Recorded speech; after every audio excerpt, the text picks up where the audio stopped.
The Big Lou tune. If you're over 50, maybe a bit porky, or have type 2 diabetes, $1 million of term insurance may only cost about $200 a month. Even if you're not in perfect health, call Big Lou, because he specializes in finding big chunks of affordable term life insurance for just about everyone. Don't let diabetes or other health glitches keep you from owning $500,000 to $1 million or more of term life insurance. For affordable term life insurance, call Big Lou. Don't hesitate. Call 800-700-6898. 800-700-6898 or visit biglou.com. Call Big Lou. Don't hesitate. 800-700-6898. Call Big Lou. Don't hesitate. 800-700-6898. Visit biglou.com. New Jersey might be small, but there's a lot of wow packed into this little state. Cork-popping wows, time to dine wows, Pine Barren wows. Find your wow at visitnj.org. New Jersey, little state, lot of wow. Talk New York sports on the Fan. Beware the holiday buffering.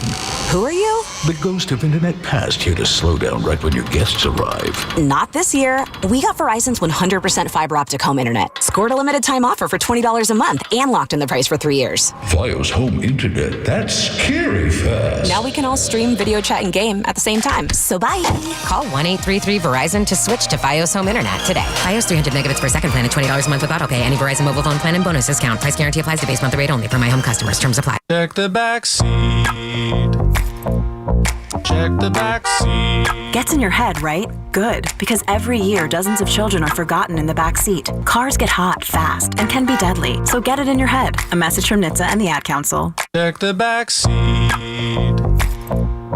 Check the back seat. Gets in your head, right? Good, because every year dozens of children are forgotten in the back seat. Cars get hot fast and can be deadly, so get it in your head. A message from NHTSA and the Ad Council. You know that Big Bargain detergent jug is 80% water, right? It doesn't clean as well. 80% water?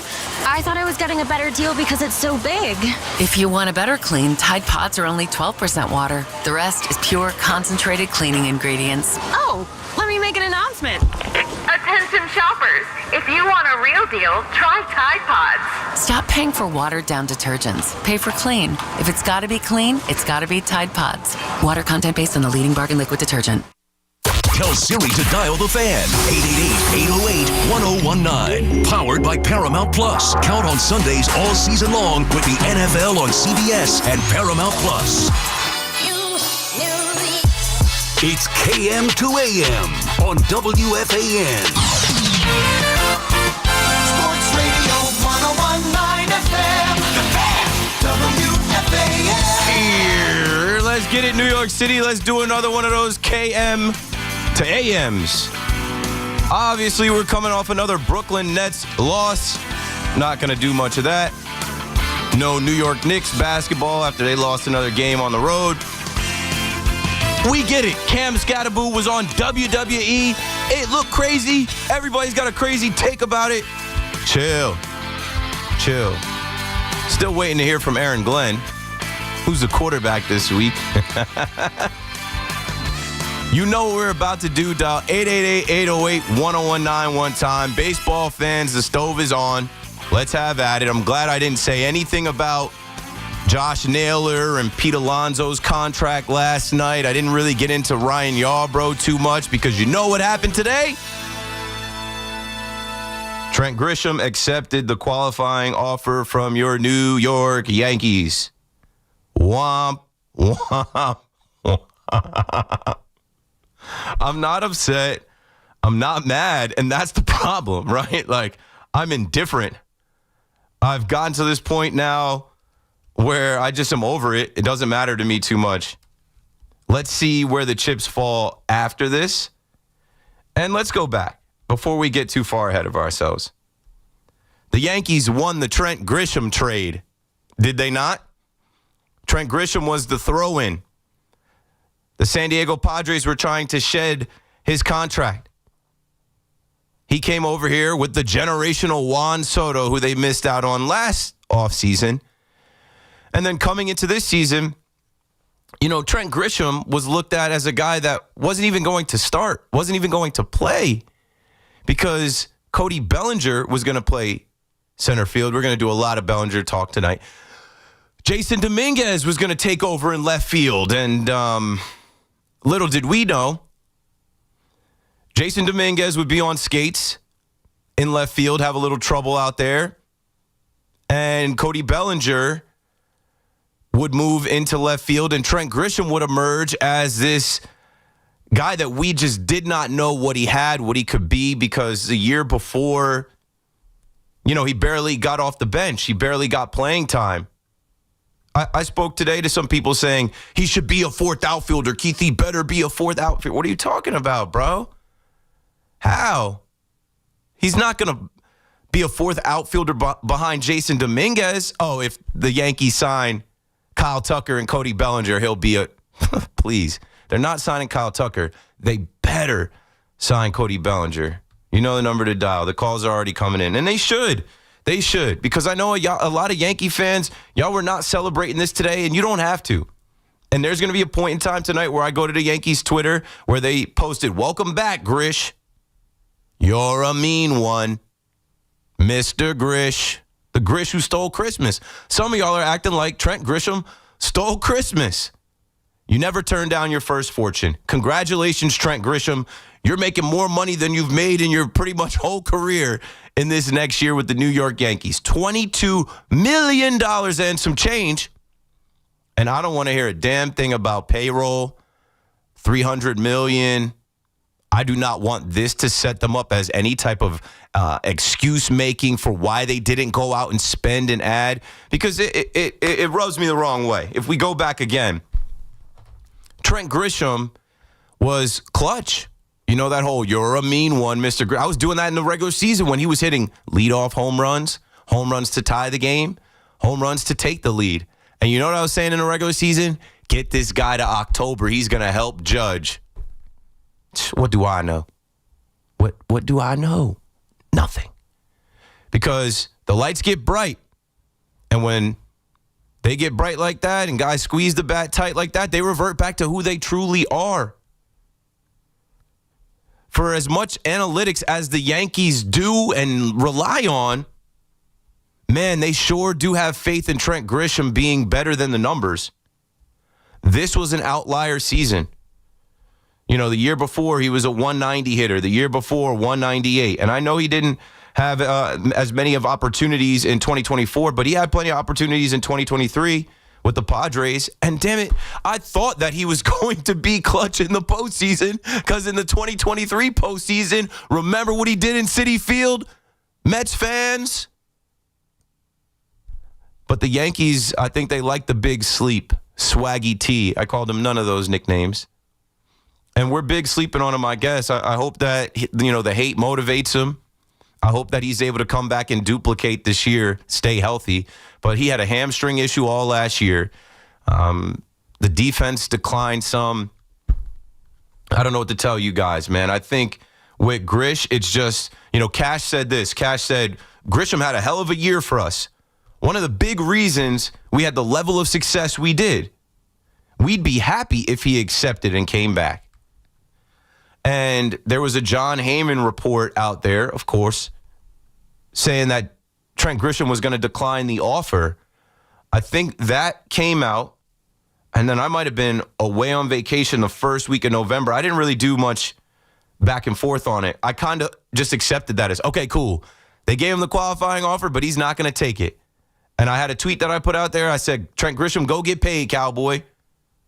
Yeah, that was on November 11th. And the reports don't matter, because now he's coming back and we got to root for him. We root for the laundry. And when Cash said they'd be happy if he came back, what do you mean happy? Like, I felt like it's like 60-40.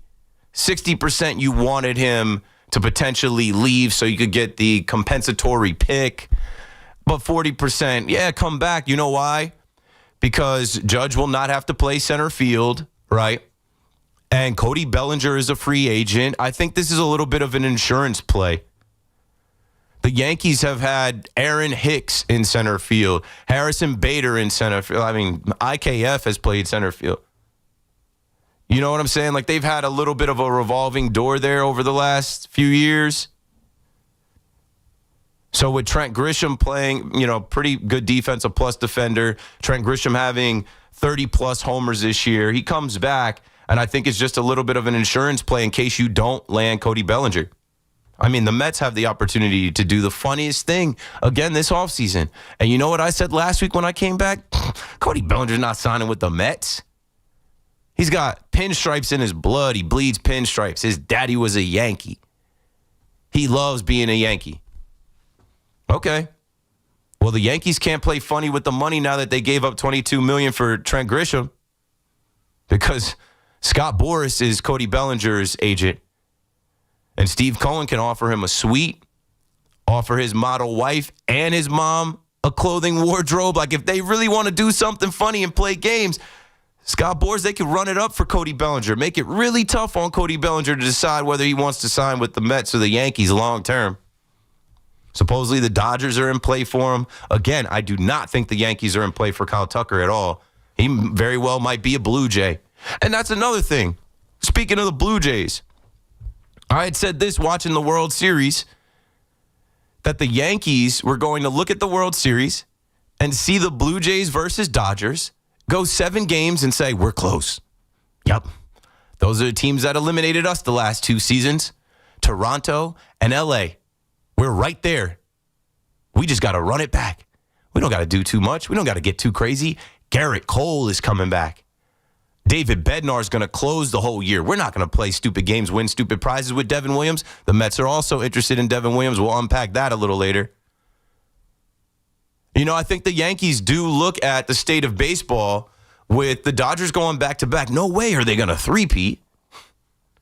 And with the Blue Jays losing some of their coaching staff and some of their players, and of course they go for it, but maybe Kyle Tucker doesn't want to live in Canada. And I think they probably look at their own season doing stupid stuff like playing DJ LeMahieu. They're not going to do that, right? I already said Cole coming back, Bednar being the closer all year. Like, those little things could close the margins. Those little things where if you run it back, which I'm sorry, folks, like, if that doesn't excite you, like, I don't know what to tell you. Curb your enthusiasm. Don't have your expectations be so high because you set yourself up for failure. If you're not expecting anything, you can't be disappointed. That's where I'm at. That's what I told you guys as soon as we were eliminated. And like this first move on top of Ryan Yarbrough, which I think Yarbrough, if they don't sign another starter, he's going to make starts in the beginning of the year. When they got him off the scrap heap, the Toronto Blue Jays didn't want him. He made some starts and he was serviceable. But this is mid, bro. This doesn't inspire any type of confidence, bro. Does this make you want to go book your flight to George M. Steinbrenner Field and go to spring training? I know. Keith, it's early. It's November 18th. Yeah, okay. Does this make you want to buy season tickets? And don't get me wrong, I said this online because I went live when it happened. The Yankees had arguably the best outfield in Major League Baseball. I get trying to run that back. I get it. But there are other things at play here. I felt like this did not have to happen. I felt like you could have let Trent Grisham walk and you could have figured it out. And then if you sign Cody Bellinger to play center field, you have Dominguez to play left, and you also have Spencer Jones, where it's like, okay, now what? Are you going to shop those guys? You should. It's not fair to Dominguez to be the 4th outfielder again this year. Like, I was talking a couple nights ago about go get a leadoff hitter. Some of you were talking about trading for Stephen Kwan. They're never doing that. Like, they're just not like that. Sounds good, but they do need a true leadoff hitter. Trent Grisham cannot be the leadoff hitter, bro. And that's another thing in the postseason. You want to talk about belief in Trent Grisham? Gave him the qualifying offer after a dud of a postseason where they let him off every game and they didn't change that approach. Let's do it again. Let's try it again. Maybe he'll do. He's not a leadoff hitter. But the Yankees, I don't know, man. The Yankees die hard on what? Their own trades, their own contracts, their own roster decisions. And I pointed to the Dodgers and said, look at the Dodgers dropping Mookie Betts in their lineup. Look at the Dodgers telling Andy Pages, you're a liability. You got to sit down. making little moves and changes, going out there, getting some of their starting pitchers up out of there, right? Or keeping them out there because they don't trust the bullpen. Hard decisions that go against people's egos. Meanwhile, the Yankees are like, let's put the ball in Luke Weaver's hands. For what? Because you love Luke Weaver? Luke Weaver should sign with the Mets. 888-808-1019. I'm just kind of indifferent, folks. I'm just at this point with the Yankees. I'm not expecting much to change. And I really feel like if you run it back with the same team you had, like, how do you improve? How do you get better? How is Anthony Volpe going to get better rehabbing all winter? You're just going to put Caballero there at shortstop? Somebody's going to call me tonight and say, hey, Keith, you think we're going to get Bo Bichette? No, I don't. Who's playing first base? Ben Rice, who can barely play first base? Yeah, most likely. Jazz will be back at second. And that's another thing, right? I already mentioned DJ. They'll look at it as, hey, we won't play stupid games, win stupid prizes with Jazz playing out of position, skipping the ball off the turf, and he'll be at second base. And we got Ryan McMahon, and I don't even know about Ryan McMahon. They're too left-handed. How many years did we say, Yankee Stadium, they don't have enough left? Now they have too many lefties. Ryan McMahon, Jazz Chisholm, Ben Rice, Austin Wells, another one. Get me a right-handed hitting catcher. Trade Austin Wells if you can. They probably can't. And some people talking about that with Trent Grisham. Oh, Keith, they're going to trade him. What? To whom? If his agent just went out there for these last couple weeks of the offseason and tried to test the market to see what was out there for him, and there was a report a week ago that he was going to decline the offer, and then he decides to take it, what does that tell you? This was a safe bet. This was a safe play. And say we lock out in 2027, never turn down your first fortune. Go get paid right here in New York, in the pinstripes, where you like being in this clubhouse. You got friends here. I'm sure the teammates love him, and I know the organization loves him. And the fan base doesn't, because the fan base wants more. The fan base expects better. The fan base is still living in yesteryear, thinking that the Yankees actually are going to go out there and shop at the top of the market. The fan base is cooking up trades to make this team better that they're never even going to sniff. So just understand that they look at it as, hey, we have Aaron Judge, who just won his third MVP. And instead of going all in to stack the deck, as I say, around Aaron Judge, around Garrett Cole, in their primes, before they get too old, this might be their last good prime season to get. Who knows? Who knows?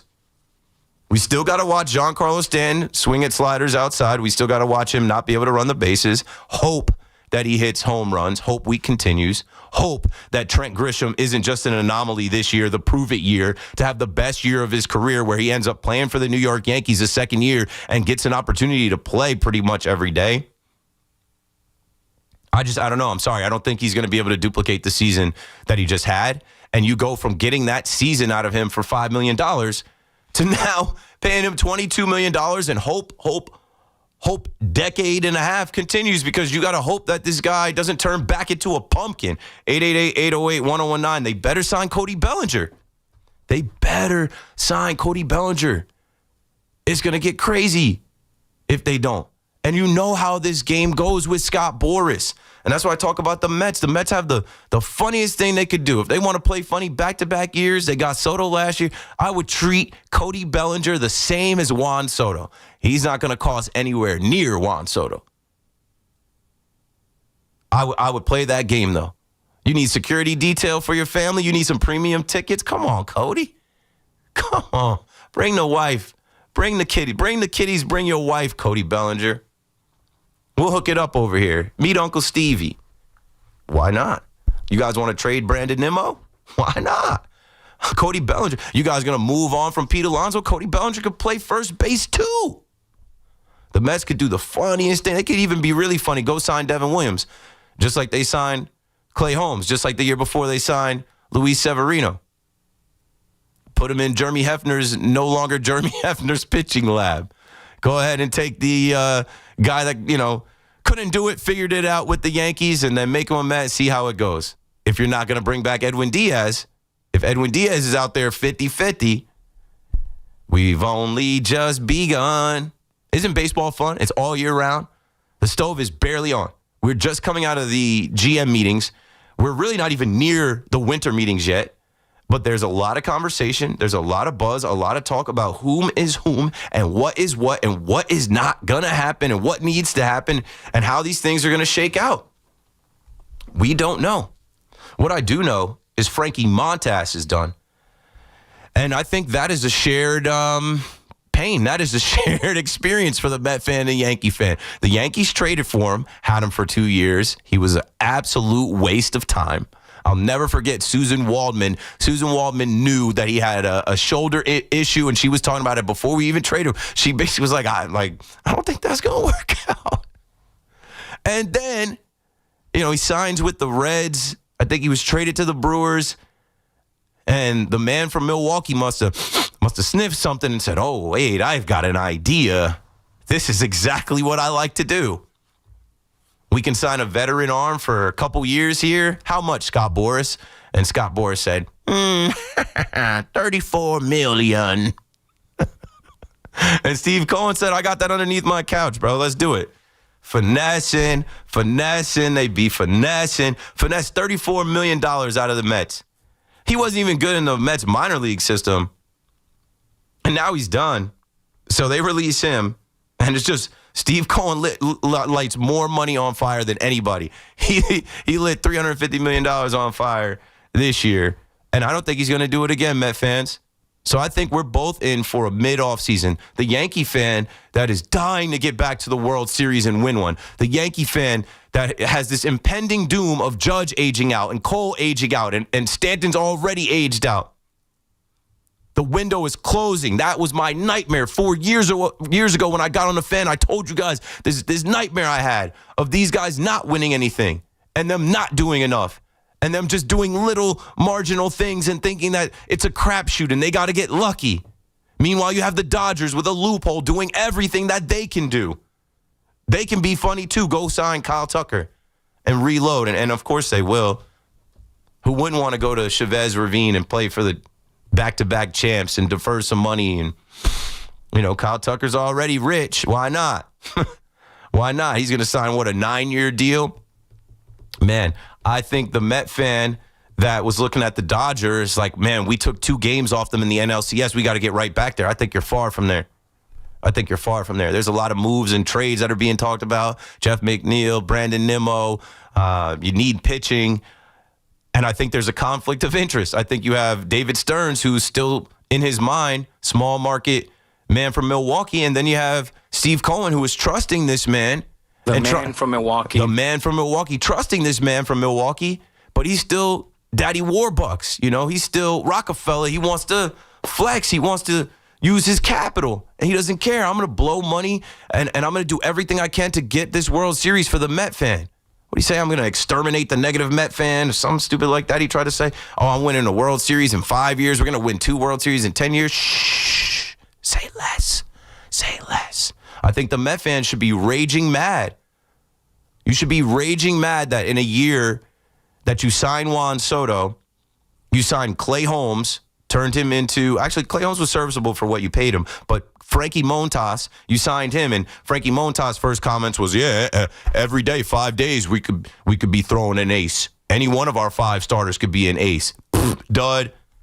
I'd be raging mad if I'm a Met fan that signed Juan Soto, and the moves that they made were to bring in a Frankie Montas, waste of time. You missed the postseason. Pete Alonso sets the all-time franchise record, and there's rumors that they're not going to go and do what it takes to bring back Pete Alonso because, again, it's a conflict of interest. Stearns has a vision for the long term that I'm sure Pete Alonso doesn't fit in. Steve Cohen has a vision of the Met fan and being King Cohen to the Met fan, and that includes bringing back Pete Alonso.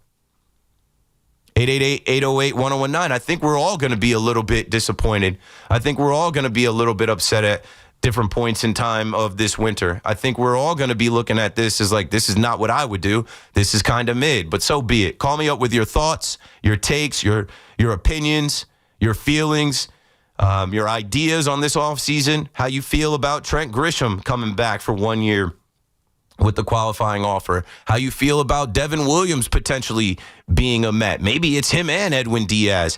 How you feel about Pete Alonso and his deal after what we suppose Josh Naylor got, and Frankie Montas being released, a waste of time. Keith McPherson on the Fan. I have to take a break.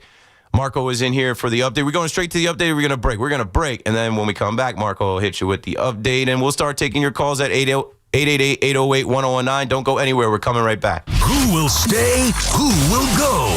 Big questions loom for the Yankees and Mets this offseason. Get the latest here. The Fan, 101.9 FM, and always streaming on the Odyssey, TuneIn, and iHeartRadio app. Together, let's drive a Paramus Chevrolet. For $447 a month and $2164 due at delivery, lease a brand new Traverse 4D Wagon LT with front-wheel drive for 36 months. Buying, enjoy 0.0% APR financing for well-qualified buyers. Visit ParamusChevrolet.com today. Looking for the lowest price on name brand tires? Get to Town Fair Tire and get the guaranteed lowest price on any name brand tire. Nobody beats a Town Fair Tire deal. Nobody. Name brands at discount prices. Town Fair Tire. Who's ready to hit the ice? It'll be another exciting hockey season with BetMGM, an official sports betting partner of the NHL.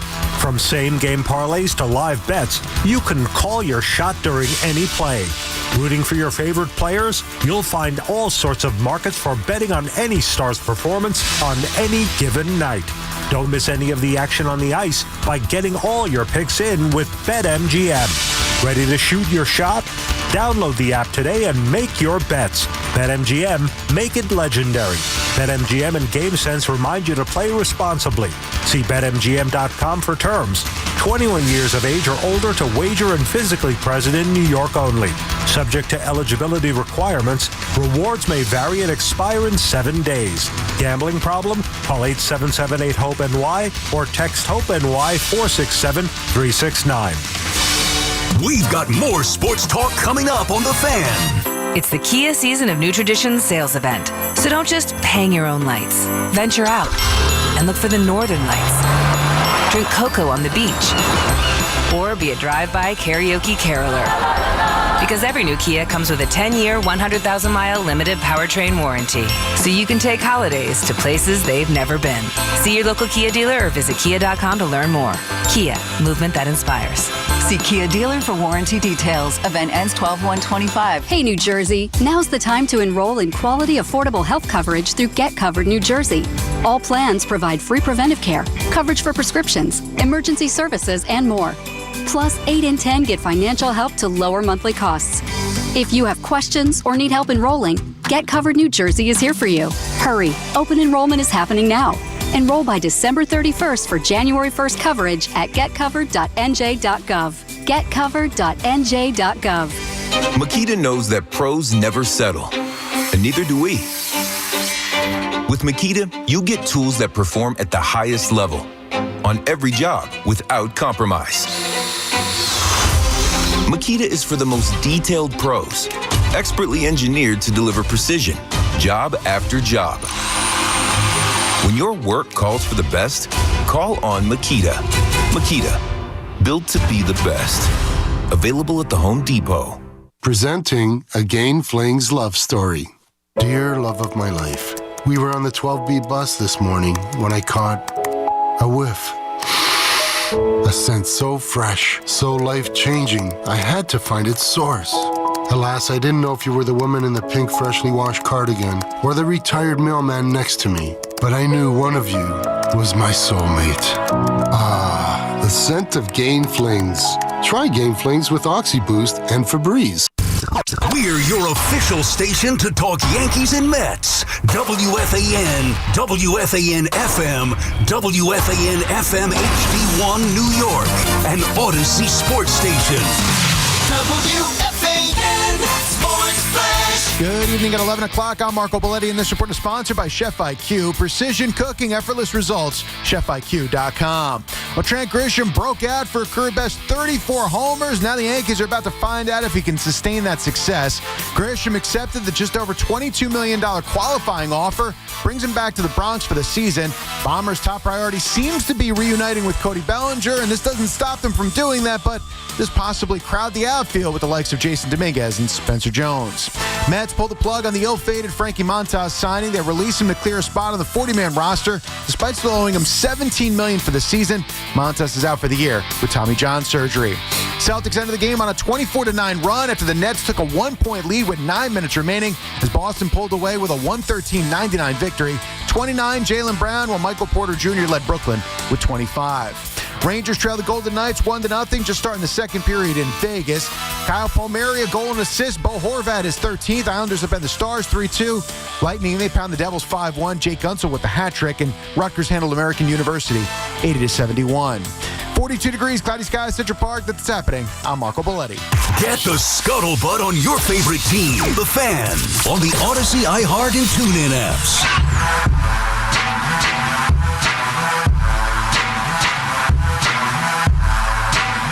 New York, let's get this money.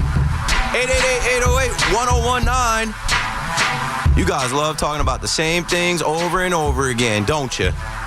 The Yankees, the Mets, New York sports, that's fine. I'll indulge. Keith McPherson on the Fan, going right to the phones. You know what we're talking about. Dean is in Union. Go for it, Dean. Hey, Keith, you can hear me, right? Yes, sir. Oh, wonderful, man. So this is my first time calling into sports radio. Thank you. Honestly, yeah, of course, man. Just as a young brother, I'm here at DoorDash and trying to make a couple $. But I understand. Above everything, man, I really just want to thank you for putting a wonderful perspective on everything from sports to life. I love how you embrace fatherhood. I love how you're diplomatic, but you also you stand true in everything that you want to say. You give different perspectives. And as a quarterback, I played football in college for a little bit. I played for Wesley. It don't exist anymore, but D3. I know it. Schools in the country. Yeah. Yep.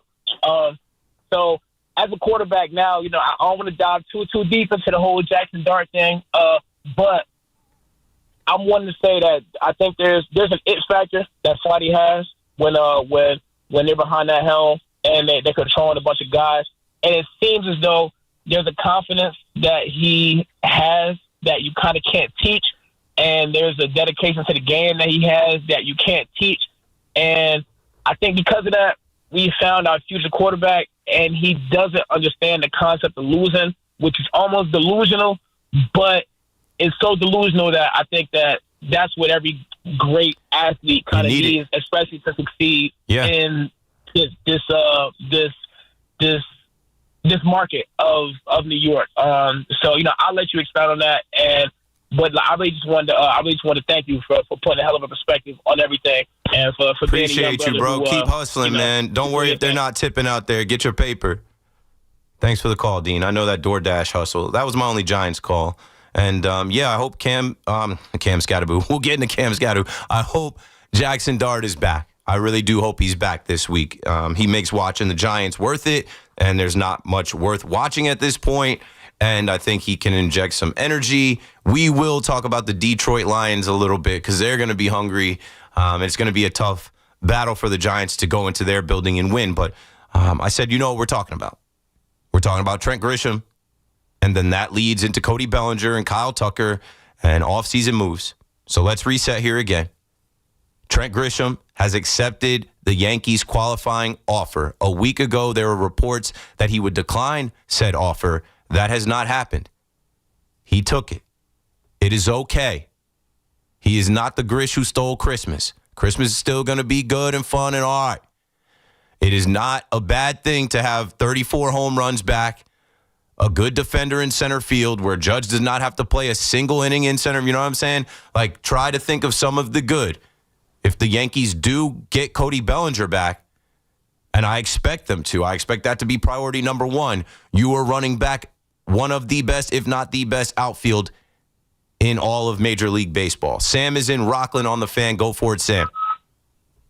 Thanks for taking my call. So, about Grisham, my only issue with him accepting the offer is that he might block Jones or Dominguez. Yeah. And at this point, by the I saw they added them Jones to the 40-man roster today. At this point, it's stupid to have both Dominguez and Jones on the roster. I mean, one of them has to get traded. There's no future for both of them. No, I'm with you on that, and that's what's kind of disappointing because there are a lot of Yankee fans that are like, all right, bro, like Like he blocked Grisham blocked Dominguez last year, and then at the end of the year, Spencer Jones was hitting a homer every day. All right, man, let's see these guys that we've heard about for the last 5 years, 3 years. They have to pick one. But they don't. They have to try to trade one, though, I believe. And I think they're more inclined to try to trade Spencer Jones. His value's never been higher. My question is, what targets is there to trade for? I mean, their biggest weakness, I think, offensively is the left side of the infield, which is shortstop and third base. Third base, right-handed catcher, another starter. I mean, they're probably not going to go out and sign Bregman or Bichette. No shot. So who is there to trade for? Any names to look out for? Anything? I don't know that. That's what Cashman's supposed to know. I mean, we can cook up. I know there's Yankee fans that are cooking up these guys that they would want. But you know what I really feel in my heart of hearts? Like, somebody wants Spencer Jones, but he's completely unproven. And it's not just Spencer Jones. Spencer Jones is packaged in a deal. And I don't think there's anybody trying to help the New York Yankees fill a need. You know, I don't think there's anybody out there that's lining up to say, yeah, here we go. You guys need another starter. You guys need help on the left side of your infield. We're going to give you a plus defender. We're going to, like Brendan Donovan, right? And Brendan Donovan plays second base. But I was talking about Brendan Donovan last week. I was like, that's your leadoff hitter. Go get him.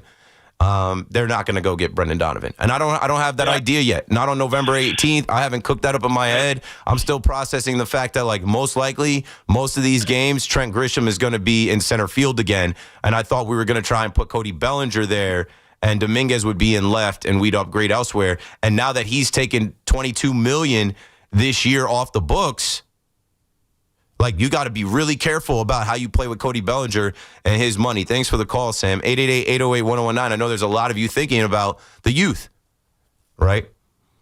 Spencer Jones, who came out of Vanderbilt, who was supposed to be the left-handed judge that we've heard about the last 3 years, finally starts to materialize. You know, I went down to Somerset. I threw the first pitch out. I jumped on the broadcast. I got to announce him. He was DHing that night.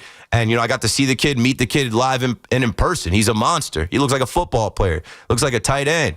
You know what I'm saying? Looks like a defensive end. And then he gets up to Scranton, and he hits another level. And there's a lot of us saying, hey, call him up. Call him up. Why not? September calls, call him up. There's no room for him. Because you have your three outfielders in Belly, Grisham, and Judge. You also have Dominguez, who can't get off the bench. Now, I'll tell you this. I think we think the pecking order is Dominguez over Jones. Jones can field, center field or left field. He's not going to be on skates and as much of an adventure as Dominguez has been. Now, his bat, I don't know about either. Yes, he can hit for power. We have a ton of power hitters. He's also a left-handed hitter. We have a ton of left-handed. You know what I'm saying? So it's like, I think he's going to be more expendable than Dominguez, but I don't know. And I think they both end up in camp. I think they both end up in spring training, and then we kind of see where the chips fall. Let's go to Brian in West Palm on the Fan. What's up, Brian? How you doing?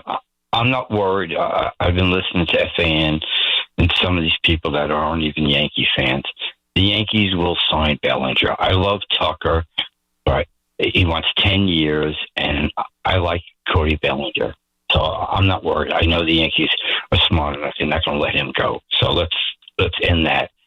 Okay, but let's play devil's advocate, because that's what we should do here back and forth on the radio. A lot of us felt that way about Juan Soto. Hal Steinbrenner, he literally came out and said, I know what's expected of me. There is no contract in baseball we can't sign. He had people like myself and Big Mac on air feeling confident that he would not be outbid.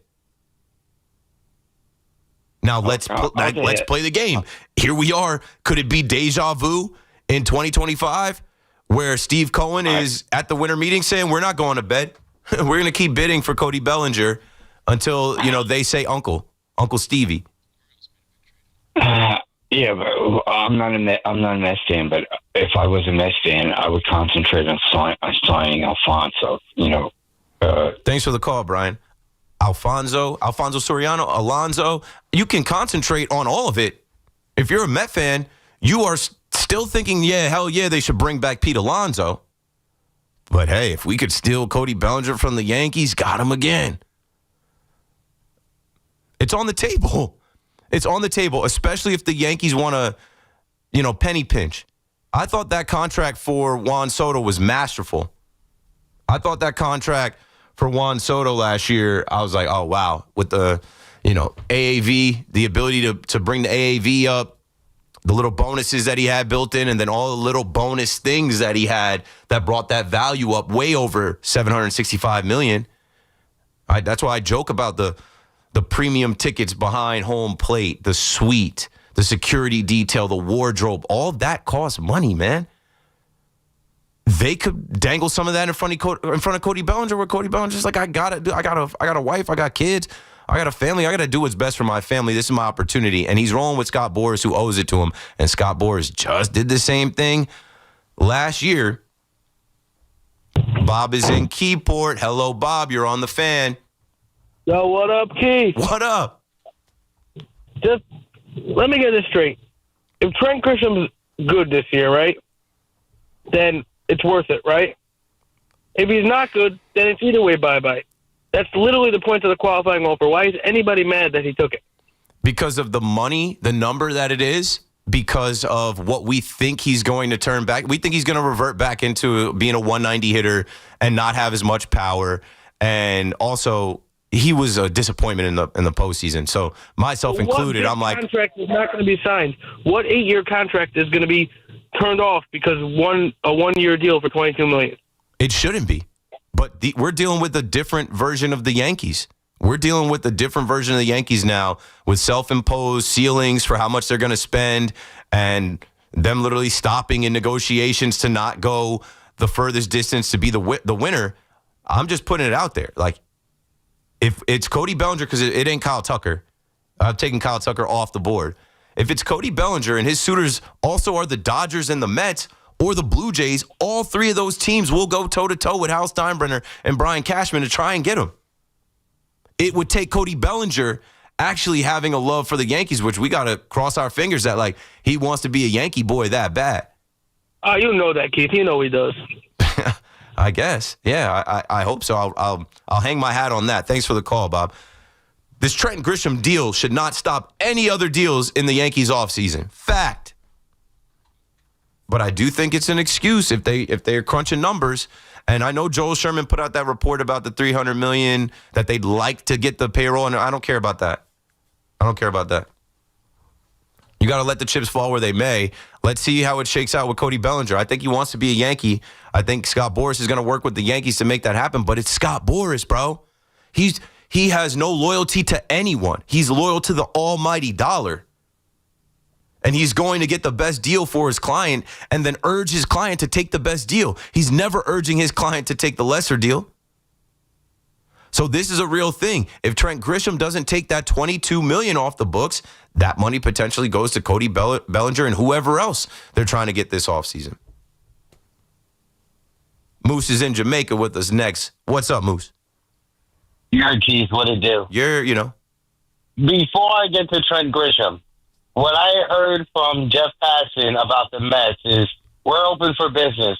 You want to take these contracts and these mid to above mid players off our books, and so we can stack our roster like the Dodgers and win it, go all in for one season, we'll do it. We'll package in prospects, our top prospects, just to get them the bleep out of here. That's what Jeff Passan said about the Mets. Now about Grisham. Right? Yeah. We'll see. I'm excited. They should be open for business. Excited. They missed the postseason last year. They should be doing everything in their power to shore up this team for a run and make sure that they're in October next year. Back-to-back years of a Juan Soto contract, not getting to see his postseason prowess, unforgivable. That's what Jeff Passan said about the Mets, yeah.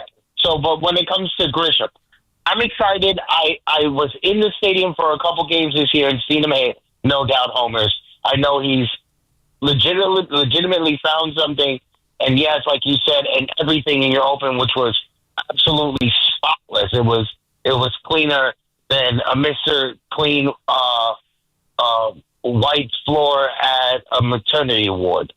So yeah, but on the real, you hit every point. I have nothing to say other than this.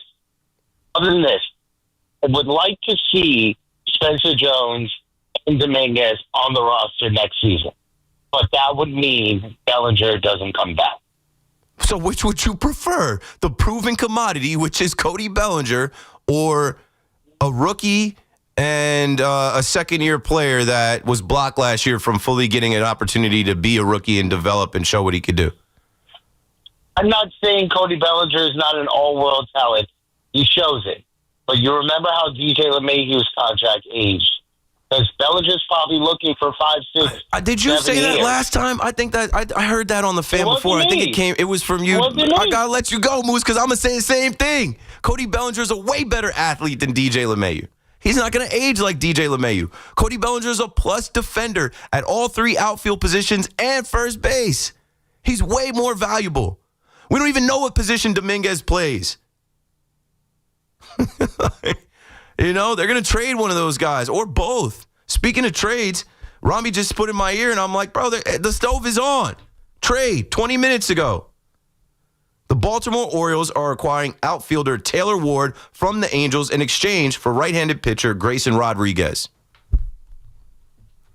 The Yankees are in the division with the Orioles, and the Orioles got to bounce back and go for it. They got to make some moves. Do they want to trade Adley Rutschman to us? I'd be interested in that. Rami used to actually work down there in Baltimore covering the Orioles a little bit. I feel like they're looking at the Blue Jays. They're looking at the Red Sox and the Yankees as like, well, damn, 3 teams in our division got to the dance. We won 101 games 2 years ago, didn't win a game. We got to bounce back, got to make moves. They're not big money spenders, but they'll go out there and trade one of their starting, and they didn't even have good pitching. They don't have a lot of pitching to give up right-handed pitcher Grayson Rodriguez. But you know what? They wanted Taylor Ward. If you want a guy bad enough, you got to give to get. It's time, baseball fans.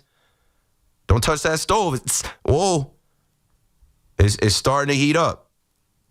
And I'm waiting for it to be the Mets and the Yankees with the trade alerts. I'm waiting for the Mets and the Yankees to be the ones sending people elsewhere, improving the team, pushing their chips in, saying that they want to go for it. Underdog MLB said, Orioles potential top 6, Jackson Holliday, Jordan Westberg, Gunnar Henderson, Adley Rutschman, Taylor Ward, Tyler O'Neill. Yeah, but they talked about Grayson Rodriguez and DL Hall for years, and now they have neither of them. I know. And they need pitching. Who's pitching for them? I don't know. And they made the move to get Corbin Burns. Well, that's part of the DL Hall trade, but yeah. Right. And then what other move did they make? I feel like they've been going for it the last few years trying. They didn't bring back their they didn't bring back Santander. They didn't bring back Burns. But they're in it. They're trying to do something. Their fans are a fan base that they want to win too. They want that feeling. They want to be in the postseason. So we're in it, folks. 888-808-1019. Talking about Trent Grisham, Cody Bellinger. We can stop talking about Kyle Tucker. And like I said, for the Met fans, the Mets have the money, and you would think that there would be a little bit of vengeance, right? You would think that Steve Cohen, after apologizing to the fan base, after how they built the fan base up, how they basically talked this up, like we got Juan Soto now, we're about to go challenge, and then to miss the postseason entirely, you would think that there would be some type of wrath, right? There'd be some type of I felt like that in the last lockout when it was like, okay, Steve Cohen went and got Mark Canha and, he paid for Mark Scherzer. And I'm like, okay, he's starting to go get player after player after player because he's showing I have the money to go get these guys. I'm making moves to improve this Mets team now. Will that happen this offseason? I don't know. Jeff in Kings Park, you're on the fan. What you got for us? Hey, what's going on, Keith? I do want to just thank you. I think it's phenomenal the other night when you let Steve Summers go a little longer, and I was able to get through to talk to him. So I appreciate it. You don't got to thank me. I was here the whole time, and people were. I could still see the phones, and I'm like, I get plenty of airtime. I don't know when Steve's going to be on again, and he's so great, and I was enjoying the show, and I did not want anyone to be left hanging. So you got it. Yeah, I think it's amazing you did that. It's funny. What I was going to say is what you just said. It's hard to get excited about a Mets postseason when 2 years ago you're a couple games away from the World Series, and then the next year you get Juan Soto. Juan Soto has an MVP type season, and then you get nothing. You know, it's unbelievable. You know, another thing I wanted to get your take on that I am curious about. I'm late 40s, and I don't gamble. I play fantasy sports. I love that stuff, but I don't gamble. I think football, and I've heard a lot of people be down on the NFL this year, I feel like it's turning into an info commercial for gambling with a football game built around it. Sure. I feel like it's too much these days. I think it's hurting the game. I do. I know people love their gambling, but I don't think it's good for the product on TV. You know, everyone has always said the NFL was built for TV, but it's not built for TV when they keep going, the live in-game checks. They have a 94% chance of winning. Get in on the action with DraftKings right now. Halftime. If you parlay this amount of passing yards and the under, you can win. Plus, I know, I see it. I'm taking part in it. It's not good. Also, because the officiating is all over the place. It's janky. Yes. It's bogus. They miss so many calls. They call so many calls incorrectly that they can't change. It changes the outcome of the game, and people are betting a lot of money on it. I don't bet a lot of money. I bet a couple $100 here and there every week. But I can't imagine. Some people are betting their whole checks. Some people are betting, money that they're supposed to use for rent, hoping that, they have a hunch that they can hit on and turn it into thousands of dollars. And then, a pass interference gets called. That's phantom, and the game ends like that. And it's like ruins your whole week or month or year. And anybody listening, the fact that if they're going to make bets where they can take them off the board if too many people bid one way, that's insane. Like that is right then and there. Billions of dollars are being flooded into these gambling sites, these sports books.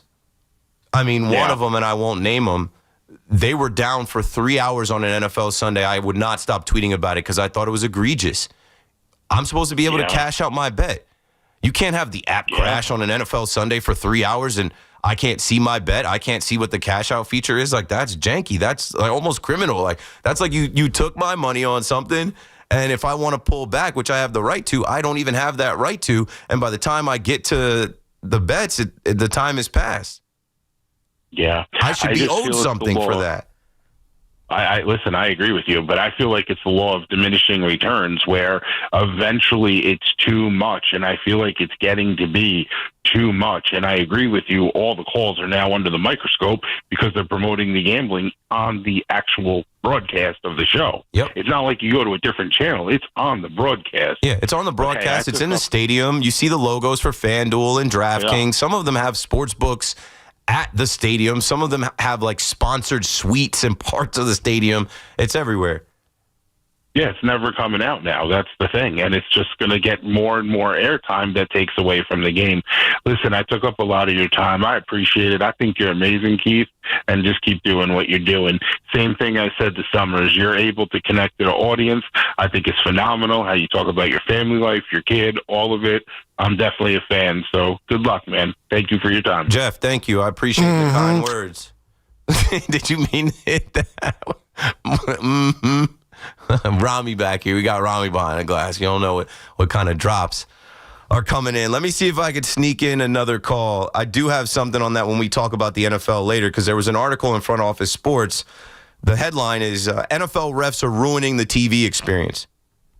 And it talks about how the NFL is made for TV and how they're having a heater this year with the TV ratings, whether it's 9:30 in the morning Eastern time and you're watching a stupid call on, the Commanders-Dolphins game, or whether it's 11:30 at night Eastern time and you're watching a stupid call in the Lions-Eagles game. We just accept it and we keep on, and it does. The NFL is king. They'll feed us anything and we'll eat it, man. We are so brainwashed and warped in the NFL and gambling. I'm guilty of it too. At least I'm up right now, and it took me a while to be up right now. Lifetime, I'm forever down gambling. But as far as how you can check your stat sheet, at least I'm up by like a couple $100 right now. I was on a heater. And I don't really ever post my bets, but in the last couple of weeks, I've hit some that I've shared. And it's like, it's addicting, man, because it's like if you have the option to watch the game and have something on it, or if you're like me and you do watch all of the games every week and you do look at all the stats and you do have a hunch and you do think like last thing I hit on was, all right, Christian Watson, 2 touchdowns against the Giants. Right. And especially with like, you know, the odds being plus 3,300. I'm like, I'll put $15 on that. Gambling problem. Like the $15 to me, and I'm not rich, but it's like the $10, $15. That's another thing. I have a rule too. I learned young. I got into some trouble young when it was illegal. And I don't like telling those stories, but like it is a cautionary tale. Like I got into some issues with like bookies and people coming to look for you, and you need to have the cash. And I kind of was gambling with money that I didn't have with like a loan. And that's crazy. But I was young. I was in college. And like they set me up with an account and like funds that like I wasn't actually losing the money. And at least now in like these apps, you got to connect your bank and you got to deposit the money. But yeah, I got set up. I got completely set up. I got fronted the money to gamble. And then after I lost it all, it was like, yo, you owe $2,500 to these people. They're looking for you. And I'm like, I had to rob Peter to pay Paul. I'll never forget that feeling. So now I never gamble that much. I literally like I had owed $2,500, and I remember the fear and how awkward that was. Like I borrowed from friends, I borrowed from girls I hooked up with, I borrowed from family, I borrowed from the manager of the strip club I used to DJ at. I was asking for extra shifts so I could DJ and make the money. And then once I paid them off, I was like, bro, I never wager more than 10% of that. $250. I'll never upload more than $250 on a Sunday to gamble on the NFL. 888-808-1019. I didn't sneak in a call. I got to go to the break, but that's fine. We're loading the calls up. So opened up with Trent Grisham, but the stove is on. I mean, I just spoke on the Grayson Rodriguez, Taylor Ward trade between the Orioles and the Angels. We're talking everything from Cody Bellinger between the Mets and the Yankees, Devin Williams potentially going to the Mets, Edwin Diaz. Hopefully the Dodgers don't go get him. Imagine the Dodgers go get Kyle Tucker, Edwin Diaz, and reload. You know, we're trying to win around here. We're trying to get back to the World Series, win a World Series around here, and it just seems tougher. It seems like, you know, it's getting further away. 2 years ago, the Mets were 2 games away from the World Series. The Yankees were in the World Series, and it's anybody's game. You got to go for it. And hopefully Hal Steinbrenner and Steve Cohen do go for it this winter to put us both in position to get back. 888-808-1019. Streaming on YouTube, live on the free Odyssey app. Keith McPherson on the Fan. We'll be right back. Regular season battles in football. Off-season moves in baseball. The Yankees, Mets, Giants, and Jets all live here. The Fan, 101.9 FM, and always streaming on the Odyssey, TuneIn, and iHeartRadio app. Quality is very important here at the North Pole. You see, I check my list once, twice. All done. Well, Santa, quality's important to us at Nissan, too. We actually test every model thousands of times. There's the frame twist test, shaker test, corrosion test, drive load test, tug of war test, towing test, off-roading test, practical strength test, splash test, corrugated road test, chassis dynamics test, water intrusion test, extreme heat test, extreme cold test, rough road test, jump test, curb impact test. And physical parts tests. Save on J.D. Power's #1 mainstream brand in new vehicle quality at the Nissan year-end event. Get 0% APR on the 2026 Rogue Platinum, 2025 Murano, or Pathfinder for well-qualified buyers. For J.D. Power 2025 U.S. Initial Quality Study Award information, visit jdpower.com/awards. Awards based on 2025 model year. Example, 0 down payment, 60 months financing at $1,667 per month per thousand financed. Actual down payment may vary. Subject to NMAC credit approval. Not all buyers qualify. Dealer contribution may affect actual price set by dealer. Contact dealer for details. Ends 12/1/25. No one sells more Lexus vehicles in New Jersey than Ray Catino Lexus. Get into the holiday spirit during the Lexus December to Remember sales event. Unwrap exceptional offers on all models, including the all-new GX and TX at Ray Catino Lexus of Freehold and Ray Catino Lexus of Monmouth. Beware the holiday buffering. Who are you? The ghost of Internet Past here to slow down right when your guests arrive. Not this year. We got Verizon's 100% fiber optic home internet. Scored a limited time offer for $20 a month and locked in the price for 3 years. Fios home internet, that's scary fast. Now we can all stream, video chat, and game at the same time. So bye. Call 1-833-VERIZON to switch to Fios home internet today. Fios 300 megabits per second plan at $20 a month with autopay. Any Verizon mobile phone plan and bonus discount. Price guarantee applies to base monthly rate only for my home customers. Terms apply. If you're injured in an accident, the Rothenberg Law Firm is on your side.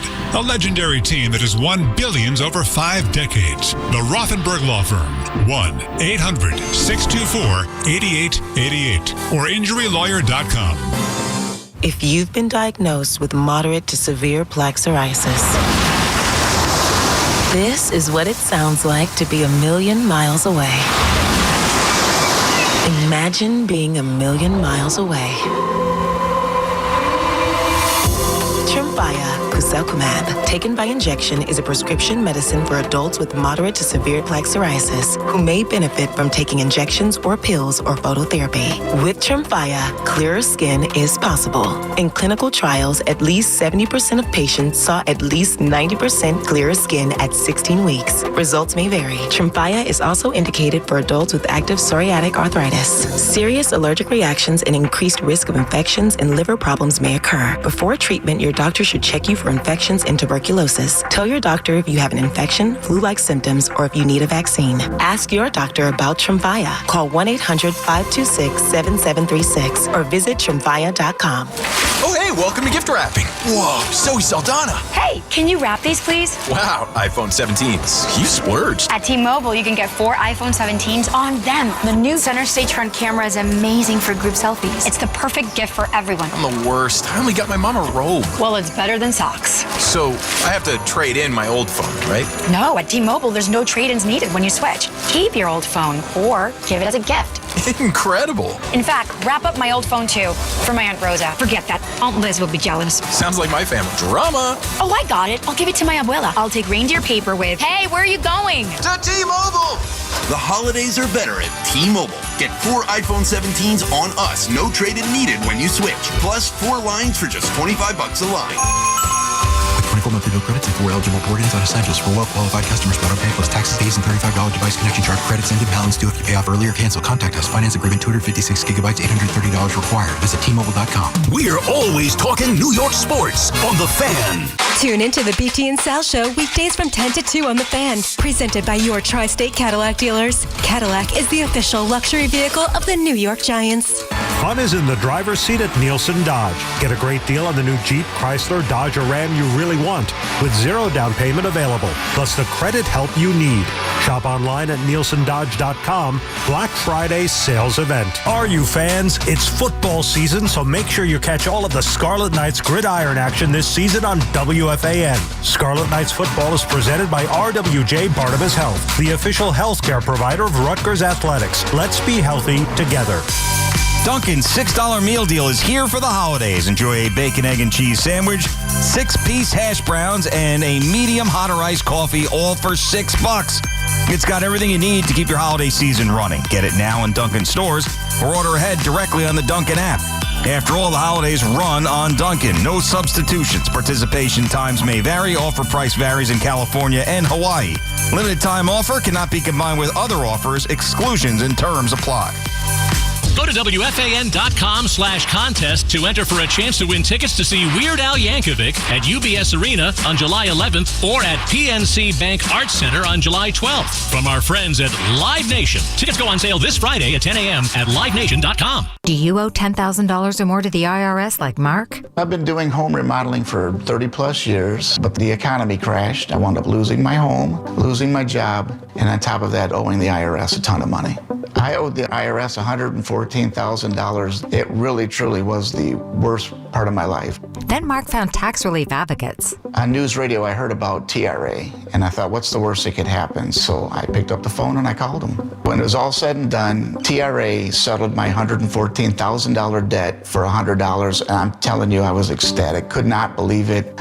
Would recommend TRA to anyone. If you owe 10 or even hundreds of thousands of dollars to the IRS, don't lose hope. Do what Mark did and call TRA for a consultation. But TRA did. They gave me a second chance, and I'm forever grateful. Visit TRA.com or call 800-491-9914. 800-491-9914. That's 800-491-9914. New York Sports is more than a game. It's a lifestyle. WFAN is the only place where Yankees, Mets, Giants, and Jets fans come together and sound off. The Fan, 101.9 FM, and always streaming on the Odyssey, iHeartRadio, and TuneIn apps.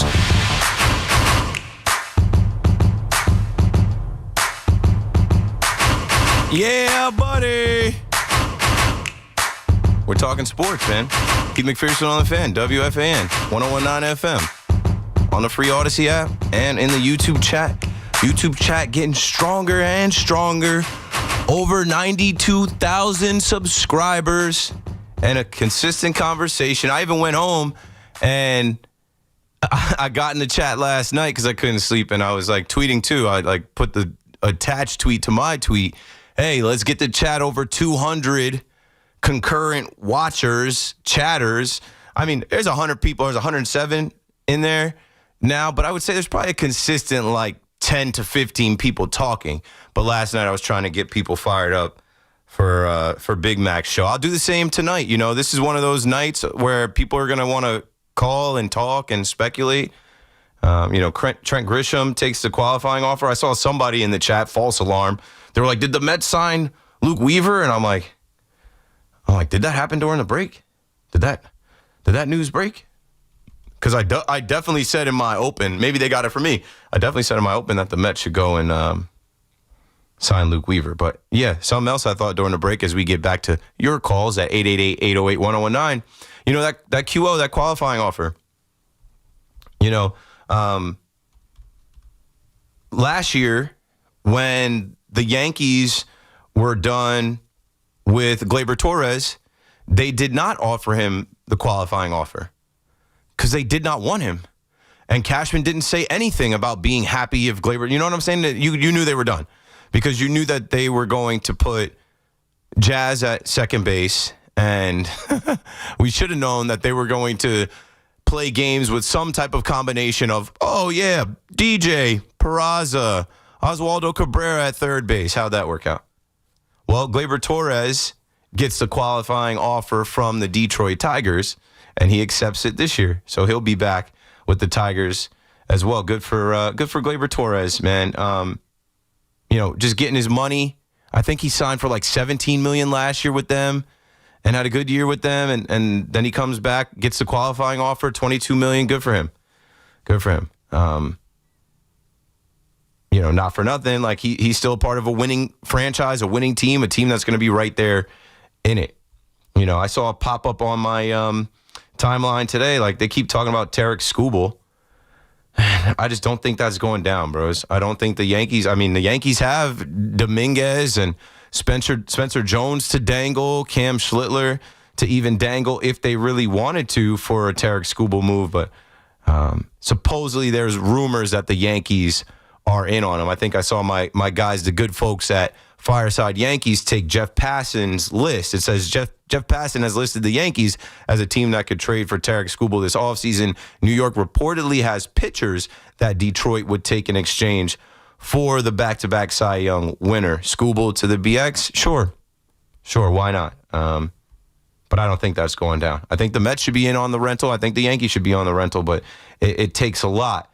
And speaking of pitchers, and it taking a lot, Tatsuya Imai post, I think tomorrow.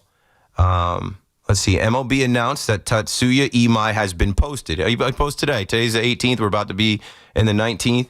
The negotiation window will begin at 8 a.m. tomorrow, and then that'll end on January 2nd. Do you expect the Yankees to be in that now? I do, but now they have to pay Trent Grisham $22 million. It affects what they can offer this Japanese ace that's coming over. And I saw my friends at Bleacher Report, BR Walkoff, had the Yankees as the fourth out of the top 10 destinations for Tatsuya Imai. The San Francisco Giants are 1. Your New York Mets are 2. The Boston Red Sox are 3. So I don't know. They posted that before Trent Grisham got this qualifying offer. I hope it doesn't stop the Yankees, and I don't think it does. And I go back to last year, they did not want Gleyber Torres. They did not extend the qualifying offer to him. They knew they were going to go after Juan Soto. They knew if they missed out on Juan Soto, they would have to pivot. They'd have to spend money elsewhere.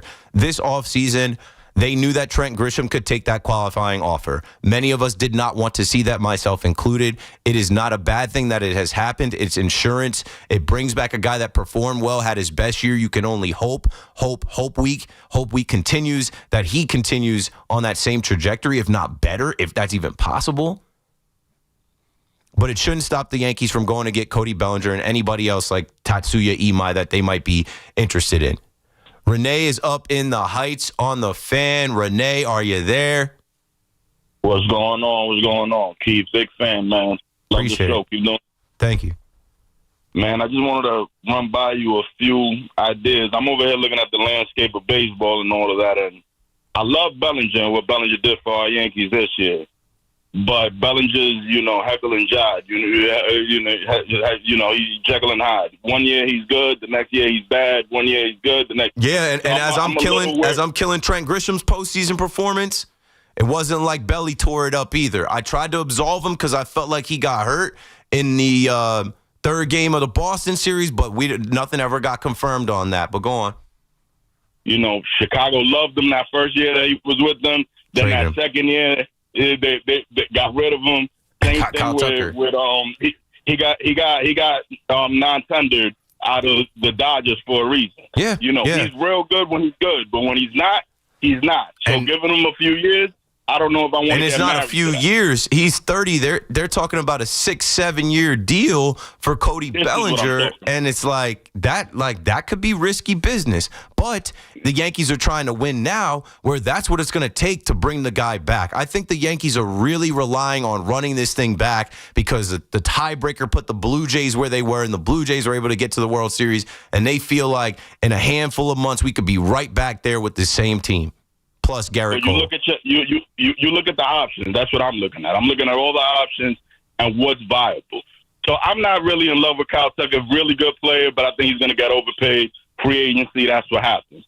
But I'm over here looking, and I'm looking at that team over there in L.A., that other team in California, the Padres. They're $300 million in debt. The family's looking to sell the team. They're actually second in attendance, yet they're still not solvent. That's a team that's been super responsible over the last few years, giving out these contracts. Machado's under contract for another 8 years, my brother, making $40 million a year starting next year. He's 33 years old. Bro, I wanted Manny Machado in 2019. I wanted Manny Machado back then. They gave him that extension. That extension was just ridiculous that they gave. Super irresponsible. The Xander Bogaerts contract is 8 more years. They got Xander Bogaerts on That's the book, crazy. making $25 million. This is what I'm saying. That's why they're trying to sell the team, and they're looking for options on like strategic ways to do that because it's a mess over there. I'll take Fernando Tatis Jr. That's where I'm going. Okay. That's where I'm going because they need to shed payroll. They've gotten to the point, their owner passed away 2 years ago, Peter Seidler, and now the family owns the team, but the family doesn't want to keep paying money. They're not the Coen. So they're not over here trying to pay all this money year in and year out just to run this team. And that's a side, like I said, they were second in attendance this year, only behind the Dodgers.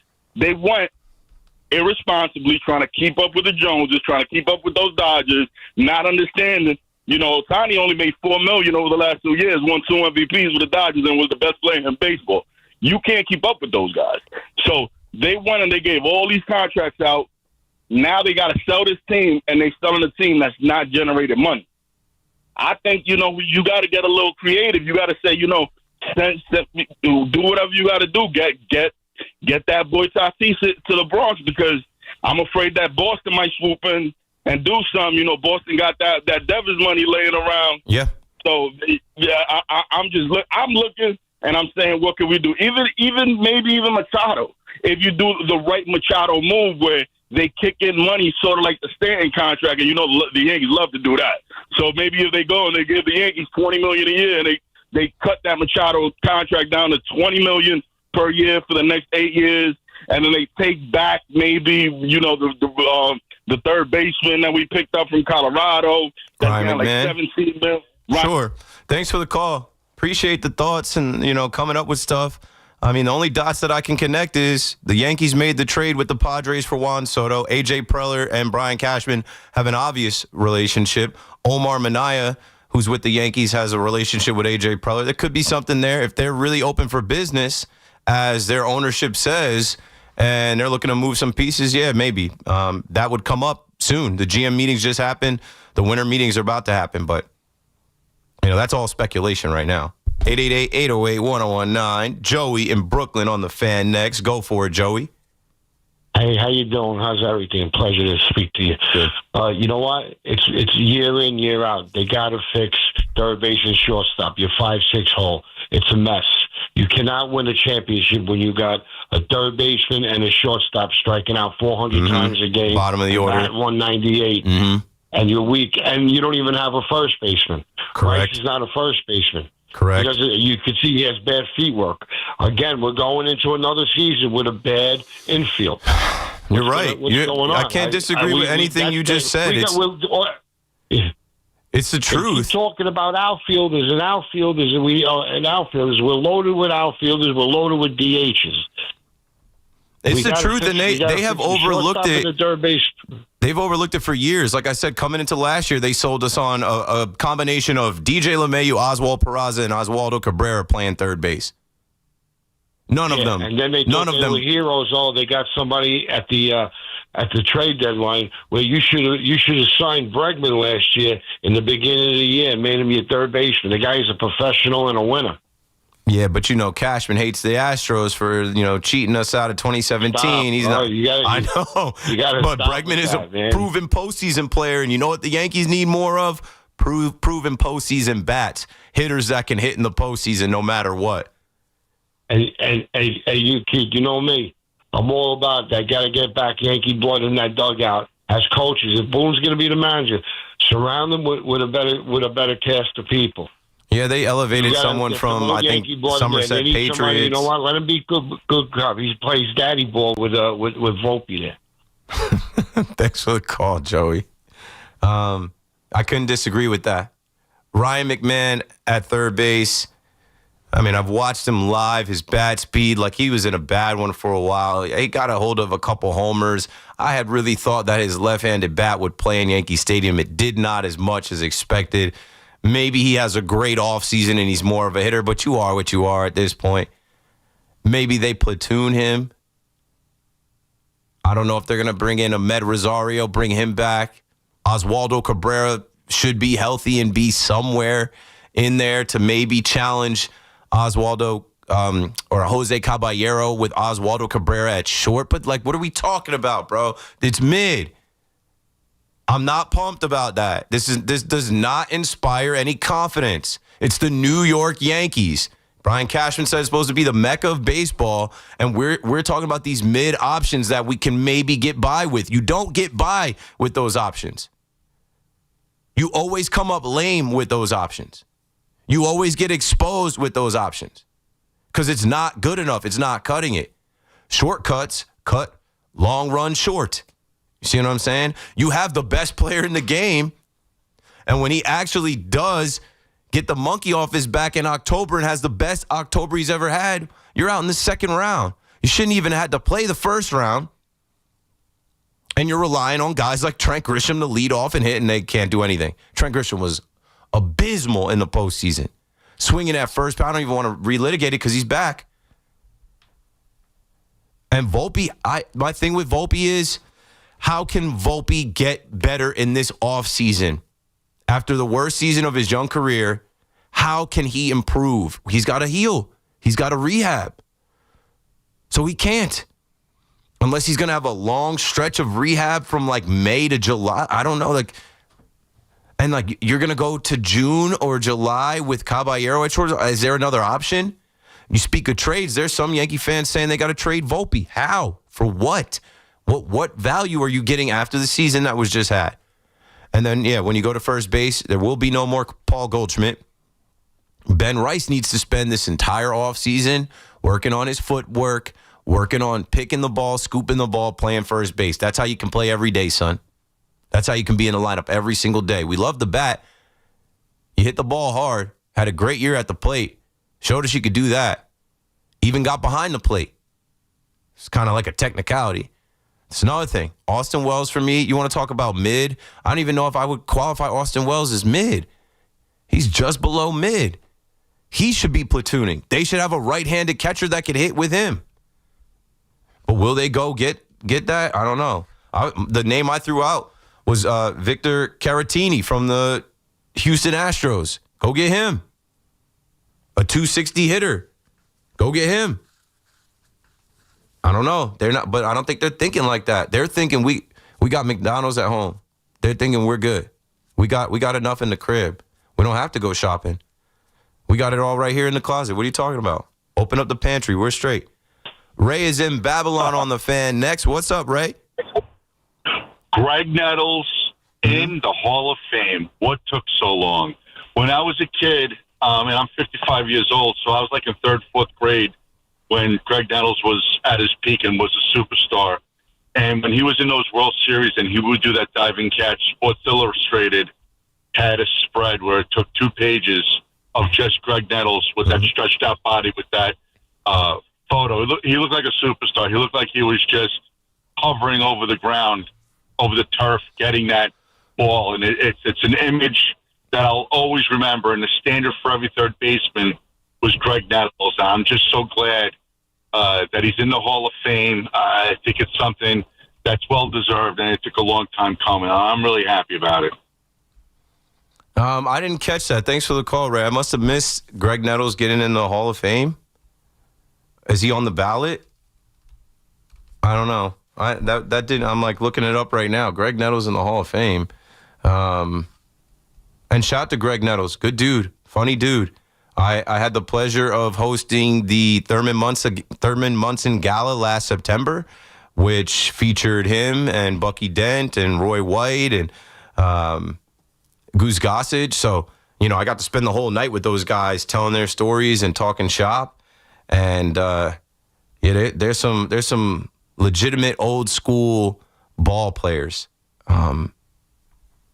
But I did not hear the news of Greg Nettles making the Hall of Fame. And I'll have to look into that during the break. But Ray maybe saw something that I did not see. I know the ballot did come out.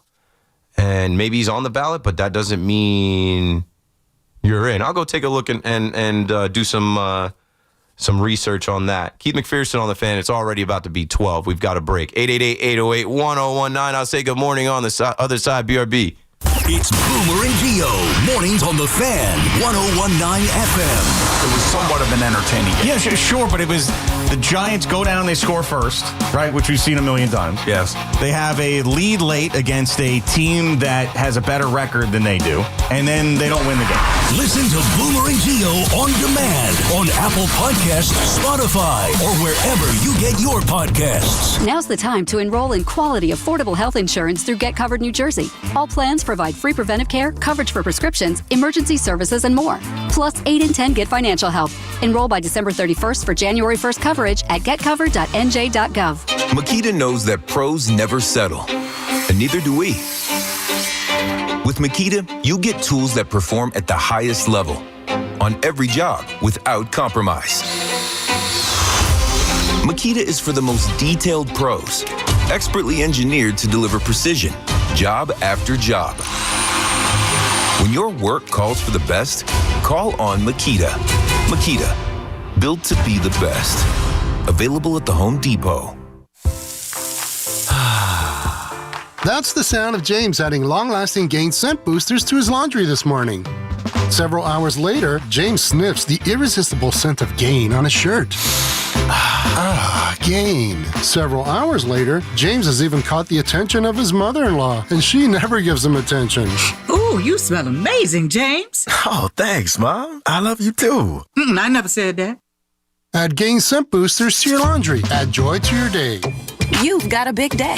So you use Unstoppable scent boosters to give your laundry non-stop freshness. So no matter how long the day goes, you can't stop this power, this walk, this pose, this strut, this look, this talk. Your clothes will be so fresh you can confidently strut into that end of the day meeting like a bosses. Let's talk business in my office.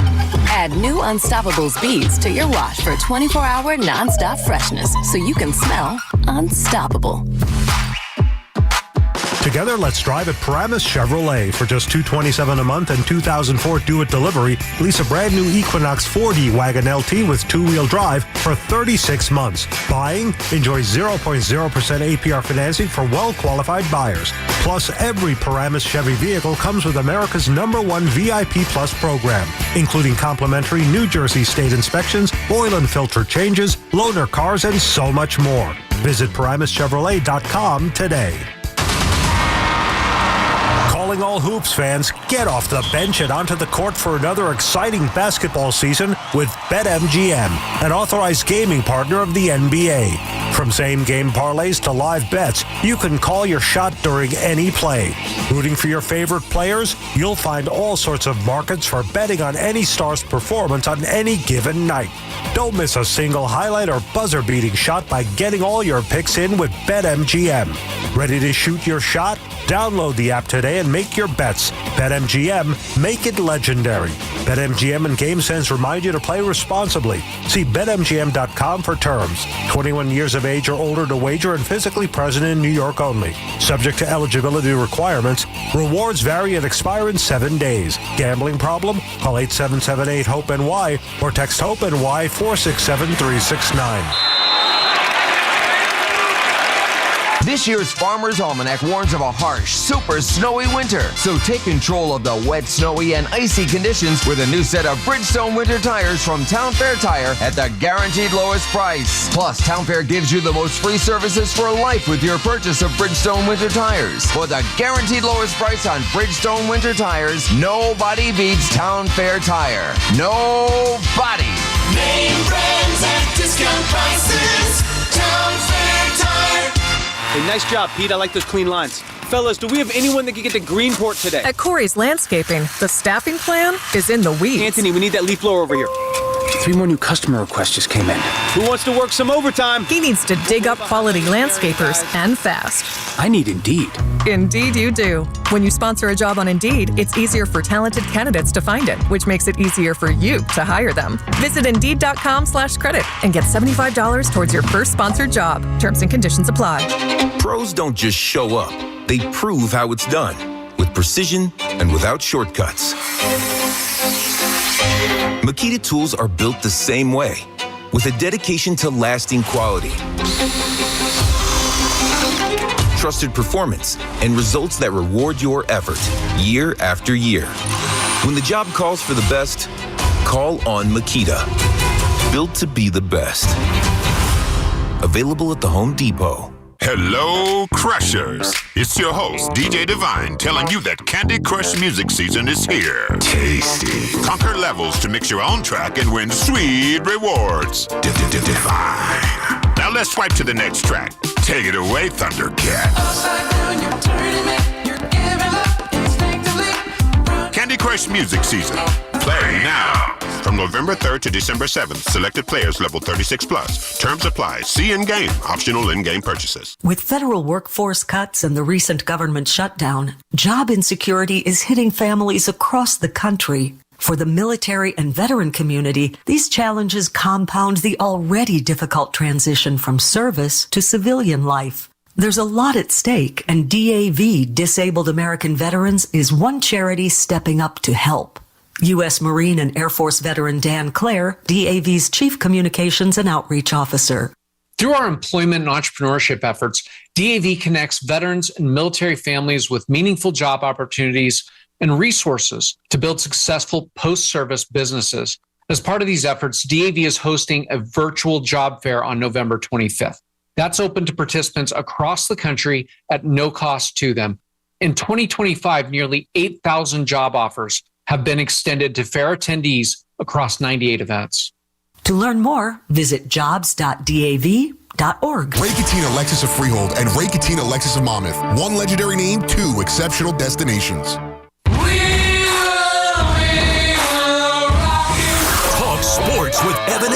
Afternoons from 2 to 7. WFAN, WFAN FM, WFAN FM HD1, New York, and Odyssey Sports Stations. WFAN Sports Flash. Good morning at 12 o'clock. I'm Marco Belletti, and this report is sponsored by Chef IQ. Precision cooking, effortless results, chefiq.com. Also brought to you by Police Officers Right to Sue.com.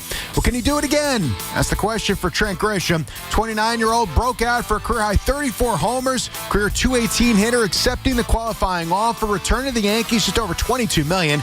Bombers get their center fielder back, who turned into the leadoff hitter during the year, and one piece of their offseason puzzle now complete.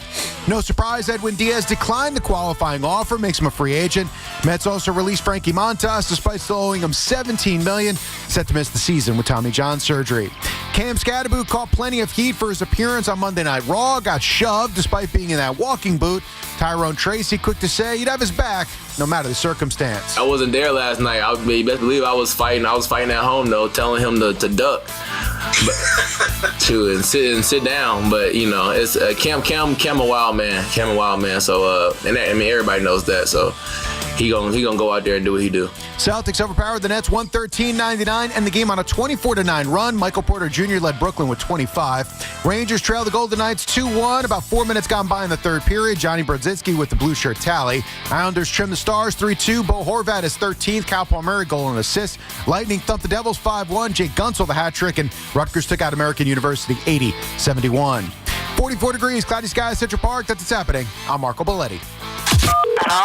Put WFAN in your contact list. 888-808-1019. Powered by Paramount Plus. Count on Sundays all season long with the NFL on CBS and Paramount Plus.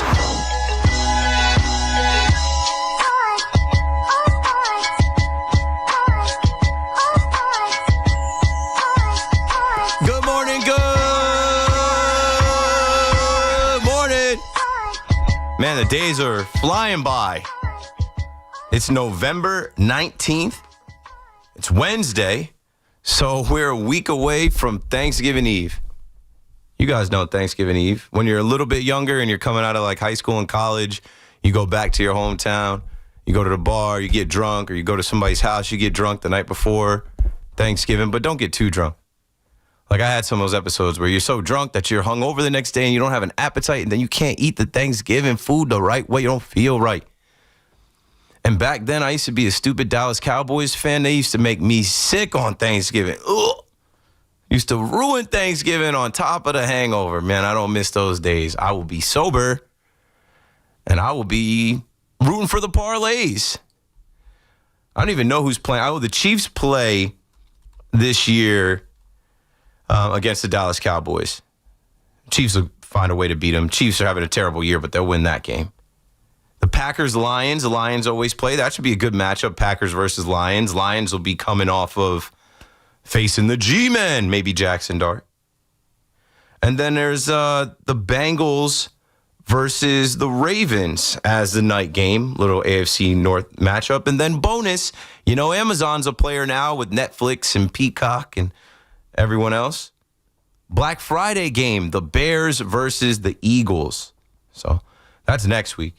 Still got to get through Week 12. We will start to talk a little bit more about Week 12 as the Jets go to Baltimore to face the Ravens. And I just mentioned the G-Men will go to Ford Field and face the Lions. But we still have calls coming in on baseball and other things. Let's get back to it. Ryan is in Terrytown. Great place on the Fan. What's up, Ryan?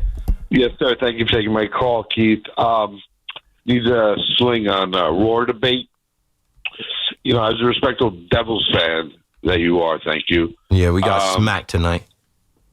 Okay, I'm going to listen to Rangers again, but I need your Boomer replacement. You want to give me the question to Boomer. New York Rangers, what's up? 1983 or 84 with the sling and the roar. And I have a comment with that. One other thing. And the Rangers right now are down 2-1 to the Golden Knights as the third period begins. I mean, but, you know, what about Rosario at short, and then they trade Stanton to the Red Sox for Bogart if they can get that done? Thanks for the call, Ryan. I thought Ryan wanted to talk about the Icelanders. That's why I was giving him the, first shot at it. The Islanders are rolling, man. The Islanders win 3-2 over the Stars in Dallas, and not for nothing, they are having a special little year here, the year of Matthew Schaefer, right? I am not paying attention. I don't think I've watched any of their games. I've seen some Rangers games. I've obviously seen the Devils games. I think I saw a little bit of when they shut out the Rangers. But yeah, good for the Icelanders. Icelanders fans, maybe you got something this year. Good for you. But yeah, his topic was, the Islanders haven't won in X amount of years.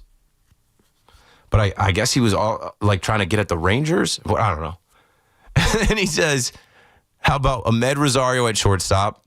They did not give Ahmed Rosario the opportunity to play shortstop this past year.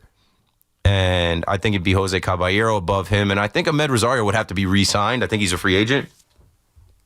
And then he said Giancarlo Stanton trade him to the Red Sox for Bogarts. Bogarts, we were just talking about. Bogarts is in San Diego with the Padres. A stupid contract. Anywho, it's Loopy on the late night. This is what happens when we turn over to midnight. I say good morning. Keith McPherson on the Fan. We opened up talking about Trent Grisham. It's okay, Yankee fans.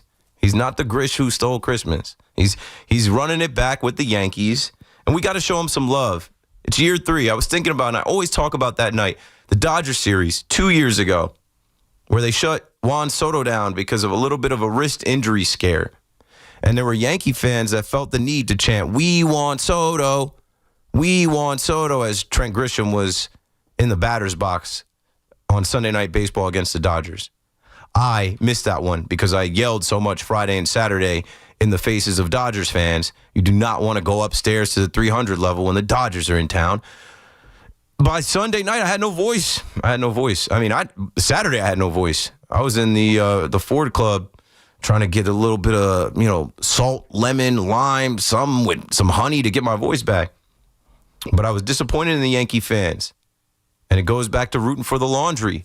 You don't root against the team, not in the building. If you want to do that at home, do it at home. But, to root against Trent Grisham and say, "We want Soto," the glazing for a guy that did not want you, a guy that did not want you back, took the first train to Queens, and Trent Grisham hit a homer. And now I think we got to turn the page now that it's the next day and realize Trent Grisham is back for $22 million. It should not stop the Yankees from doing anything that they need to do this offseason to improve and get better. They knew that he could take that back, and they looked at it as insurance. And I look at it as, okay, yeah, it is insurance. You don't want to be without a center fielder, because what if Trent Grisham goes and signs with whomever? He's a Cowboy. Maybe he goes and signs with the Houston Astros. And Cody Bellinger signs with the New York Mets. Then who's your center fielder? Spencer Jones? They don't want to be in that position, and they will not be now because Trent Grisham will be back with the New York Yankees, and we'll see how it shakes out with Spencer Jones and Jason Dominguez. More importantly, with Cody Bellinger. Let's get back to the conversation. Bruce is in Flushing on the Fan. Hello, Bruce. Hi, Keith. This was a clear case of the Yankees trying to be cute to get a 4th-round draft pick, and will lead to disastrous. Do you think they cared about the draft pick that much? Yes. This is the Yankees trying to be I feel cute. like it's a bigger risk to risk $22 million on a player that potentially can't duplicate what he did last year. I wouldn't have risked that for the 4th-round pick. I don't care about draft picks. As we talk about prospects or suspects, we're talking about a 4th-round draft pick. But we're talking about Cashman and Mike Fishman. Now, let me tell you what this is going to happen.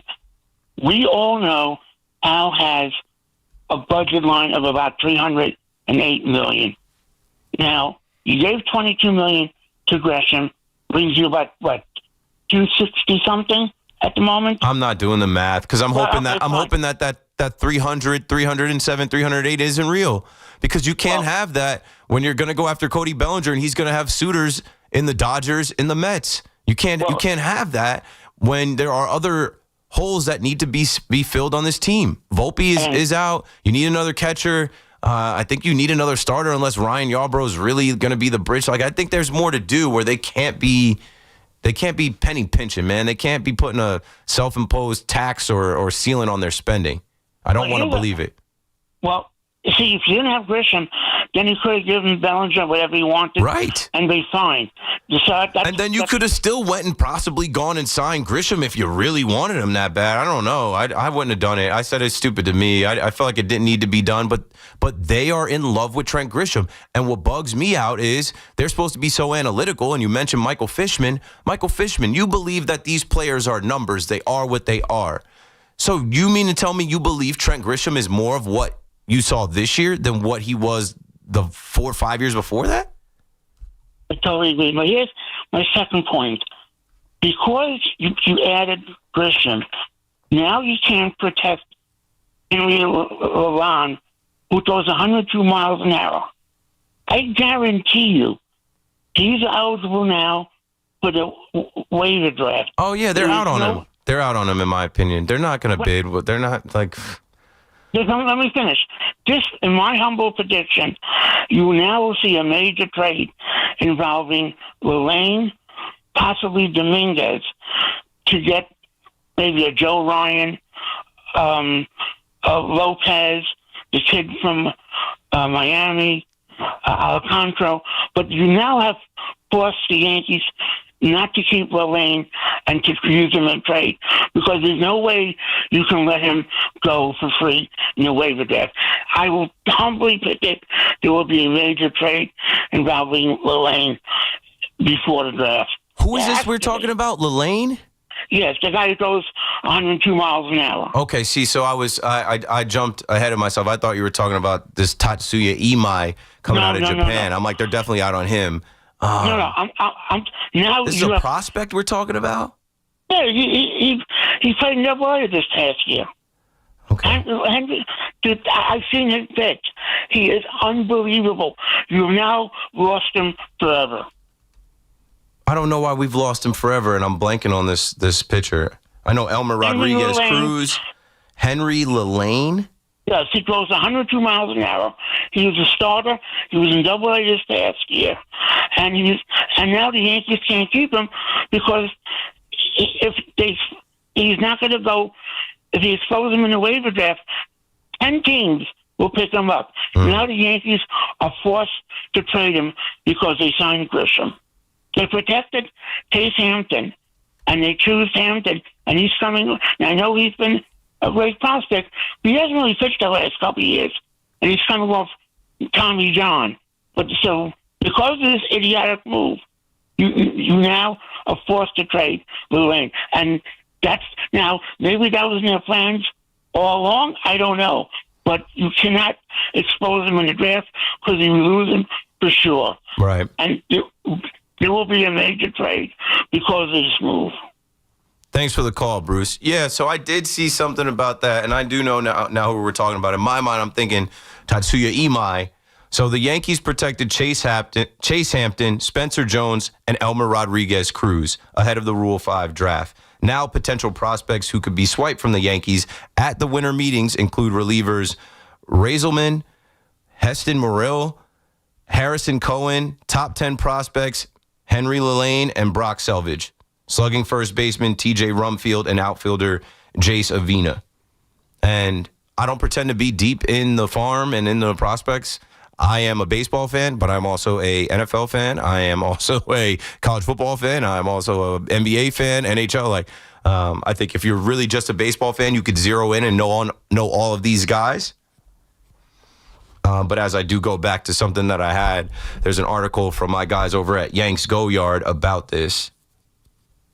So Bruce claims that this Henry Lane is long gone, and I'm not really too worried about that because he pitched for the Tampa Tarpons. Now, he is 6'7", 211, age 21, and Bruce is saying that he throws 102. Reading up on him right here, he was born in the Bronx, so that might be a miss, especially if some 4 years from now he becomes an ace, but I can't be too worried about that. I need to win the World Series in 2026. I need the Yankees to stack the deck and do what they got to do right now to make sure that this team can come out of the American League and meet the Dodgers or whomever comes out of the National League. Tony's in Montreal with us. Timber Tony, go for it. You got it. How you doing? Good. I was listening to your Bellinger thing, and I also got sidetracked by your Icelanders thing. I just wanted to quickly say about the Icelanders. One of my favorite players ever is Mike Bossy. His cousin coached me in junior hockey in the Pierrefonds Pirates. And yesterday I went back to the old Laval Coliseum where Mike was playing when he was playing for the junior major national, the Nationals of Laval, which is the same team that Mario Lemieux played for. And if you look at these, I just want to quickly say these stats. You got to look at these stats. They're ridiculous stats. 68 games, 70 goals. 66 games, 84 goals. 64 games, 79 goals. 61 goals, 75. And this guy put the Islanders on the map. 9 seasons of 50 goals. One of the most prolific goal scorers. He's the equivalent in hockey to me of Aaron Judge. 9 seasons, and the reason he didn't get 10 is because he played with a broken back on the last season. I just want to say really quickly, if you give me a little bit of a leeway here, Bellinger should be signed, but you know that the Yankees have almost a 0% carrying of debt. And the teams that carry a lot of debt are teams like the Los Angeles Dodgers, who carry approximately 7%. So their operating costs and their operating revenue can surpass that 7% carrying, which is almost $500 million. The Yankees have 1%. They're not interested in carrying any debt. So that means they're not going to sign people like Bellinger. They're getting to the point where they're saying, hey, we're worth $8 billion. Why should we spend any money? That's where they're going. Yeah, but they have to. They absolutely have to because the fans will. I don't say they shouldn't. Yeah, the fans won't accept them not getting Cody Bellinger or Kyle Tucker. It's one or the other this offseason. And if they miss out on both. He's great. But Keith, you know, he's an amazing player. You remember that catch he made in left field where he doubled someone off against the Mets? Yeah, it was in the Subway Series at Citi Field. Yeah, you saved the day. You said it, man. We were talking about it the night I called. I go, this guy's he's superhuman. He's something else. Yeah, I agree. You should sign him. But you know, you have the model like in the early 70s. You had the Expo model where they drafted kids that were kids and they became superstars. Then you had the Braves that went after superstar pitching staffs. Then you had the Yankees with the Bombers, and then you had the current version of that is what I call the demolition hitting crew, which is the Toronto Blue Jays. So what is the magic today? I don't know. I can't answer that question, but well, I'll tell you one thing: his time is running out. You know that, Keith. You're an athlete. You're 36 years old, man. He's not 26, and you know, like I said, in the long run, these athletes, which we love, they have a time span and a shelf life. And the teams such as the Yanks, who are billion-dollar franchise, $8 billion, they have to decide, do they keep the stakeholders happy, the Yankee fans, or do they keep their pocketbooks happy? That's the medium. The people out in La La Land, they decided they're gonna mortgage their future with deferred contracts. The Yankees say no to deferred contracts. Thanks for the call, Tony. There's an obvious pecking order. Obviously, the Yankees have their own business and shareholders and way they do things, and we come second. You can want, and like I said, today is a day the Yankee universe was not celebrating Trent Grisham coming back. The Yankee universe didn't celebrate him getting the it was like this last month, he gets the qualifying offer. A week ago, we get a report that he's going to decline it. And then yesterday, we find out that he's going to take it. And I think it was greeted with mostly negativity. Mostly, this sucks. This is bad. We don't want this. Why? You know, I said I would go to the Yankees Twitter and just read it. And I tried to be positive. Here's what I said, right?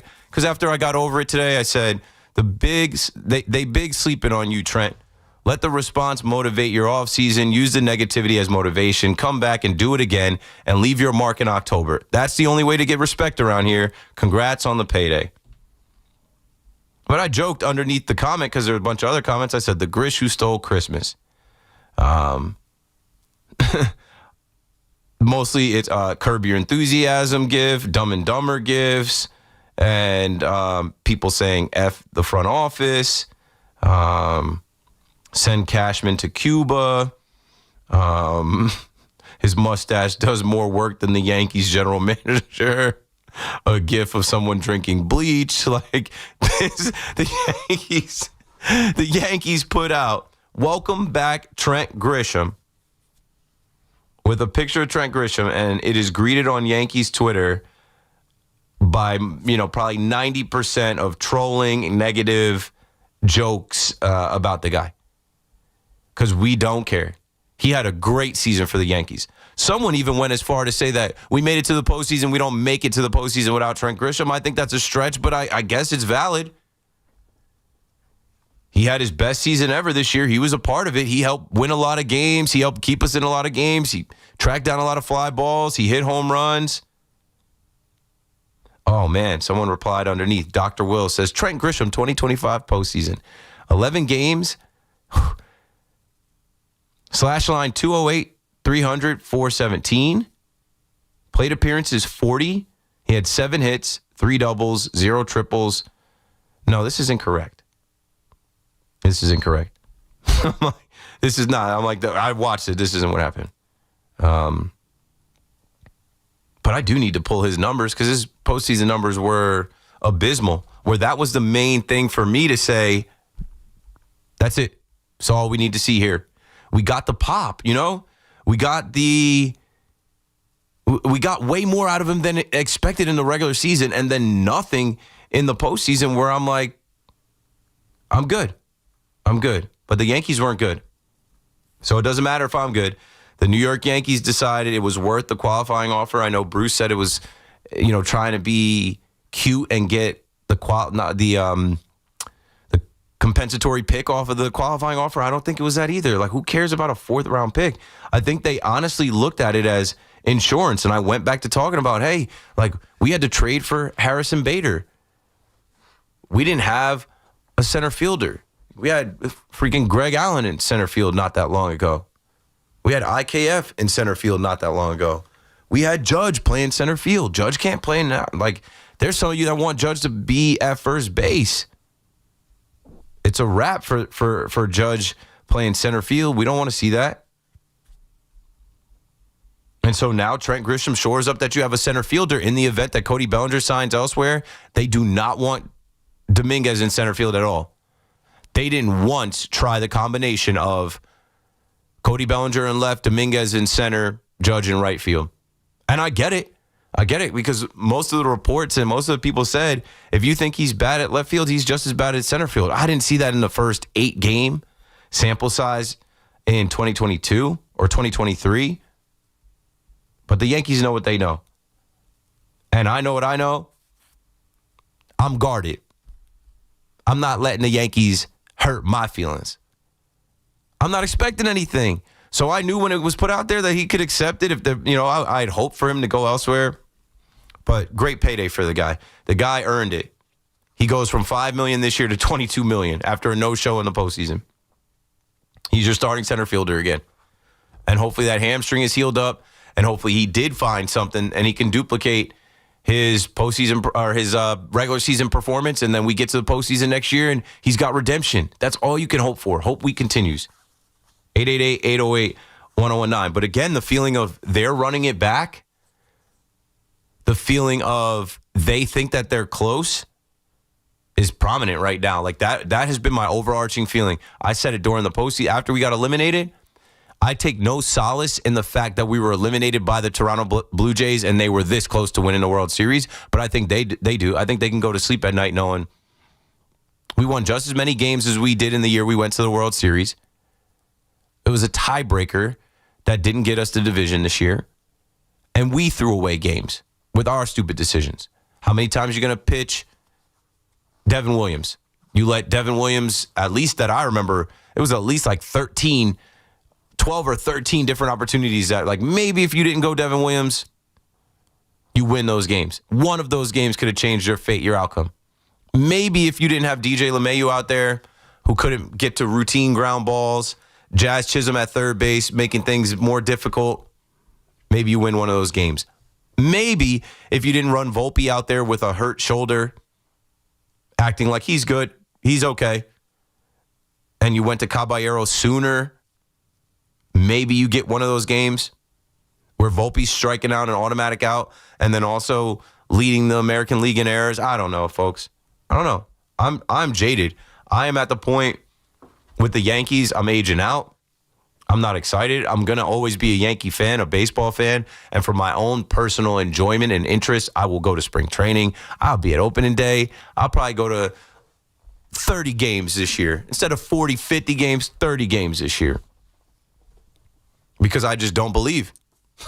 And like, what makes you believe? What makes you believe is an offseason of putting the horses in the stable where you look at this team and you say, we can compete with anybody. I don't believe that they can compete with everybody and anybody. They struggled against the Boston Red Sox all regular season. They were able to get them at the end of the year. The Boston Red Sox weren't necessarily healthy, and they weren't world beaters. In a longer season, a longer series, maybe you got to face Crochet twice. Like maybe you don't fare so well. That's the biggest thing the Yankees can say that they did this year. They're the first team to come back from down 1-0 in the wild card. History made. But like the Rogers Center becoming a house of horrors and a team that we always look down our nose upon, a team that we were like, yeah, they want to be the Yankees. They're always talking about the Yankees whenever, they have an opportunity to say who their rival is or who they hate the most is the Yankees, and we don't view them like that. They spanked us this year. They set it up Boxing Day. They had a 4-game set. Like, they set it up. They were wearing their red Boxing Day jerseys. We couldn't box with them at all. At all. And they go on to the World Series. And thank God that they didn't win. I legit was praying on it. And I didn't understand some of y'all that were rooting for Don Mattingly, Donnie Baseball. Oh, that's another thing. So, yeah, I don't know. Maybe that was a troll call with Greg Nettles. And shout out to Greg Nettles. But you know how the Errors Committee, the Veterans Committee, the contemporary baseball era player ballot, like that comes out. And I don't know. I'm looking up. Don Mattingly, I believe, is on it. Let me see if this is correct. 8 former big league players comprise the contemporary baseball era player ballot, which features candidates whose primary contributions to the game came since 1980.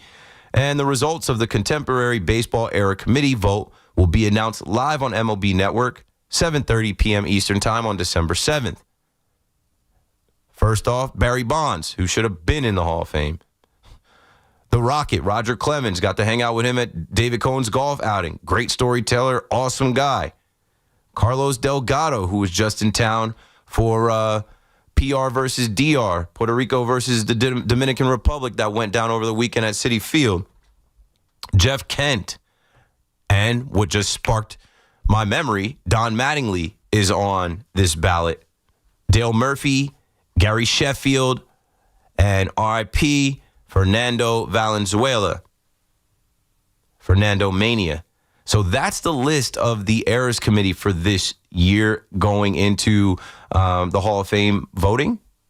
Here is the Baseball Writers of America 2026 Hall of Fame ballot. Bobby Abreu, Carlos Beltran, Ryan Braun, Mark Burley, Shin-Soo Choo, Edwin Encarnacion, Gio Gonzalez, Alex Gordon, Cole Hamels, Felix Hernandez, Torrey Hunter, Andrew Jones, Matt Kemp, Howie Kendrick, Nick Markakis, Daniel Murphy, Dustin Pedroia, Hunter Pence, Andy Pettit, Rick Porcello, Manny Ramirez, Alex Rodriguez, Francisco Rodriguez, Jimmy Rollins, Chase Utley, Omar Vizquel, and David Wright. So was it Ray in Babylon? Maybe Greg Nettles was your favorite player.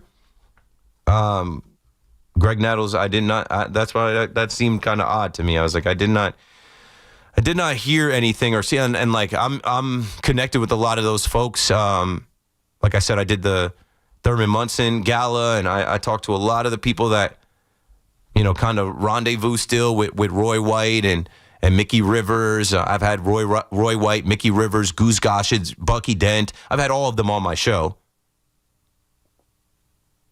I didn't hear anything about that. So just to kind of clear that one up, that's not something that, I don't know. If you were listening, you heard that. I did the research during the break. That's not a thing. But maybe, Greg Nettles should be, in your opinion. And I didn't see him play, but I respect his game and what I know and what I've seen and what I've heard and from literally being around the guy himself, he's a straight shooter, a good storyteller, a no-nonsense guy, and an old-school baseball player, man. I love, being around those guys and them telling their stories of their team and what the, late 70s Yankees were like. It's way different now. And they look at what goes on now with I don't even need to say, like they're just, they're cut from a different cloth. The game was way different. The standard was way different. The world was way different when they played baseball and put on the pinstripes under a younger George Steinbrenner. 888-808-1019.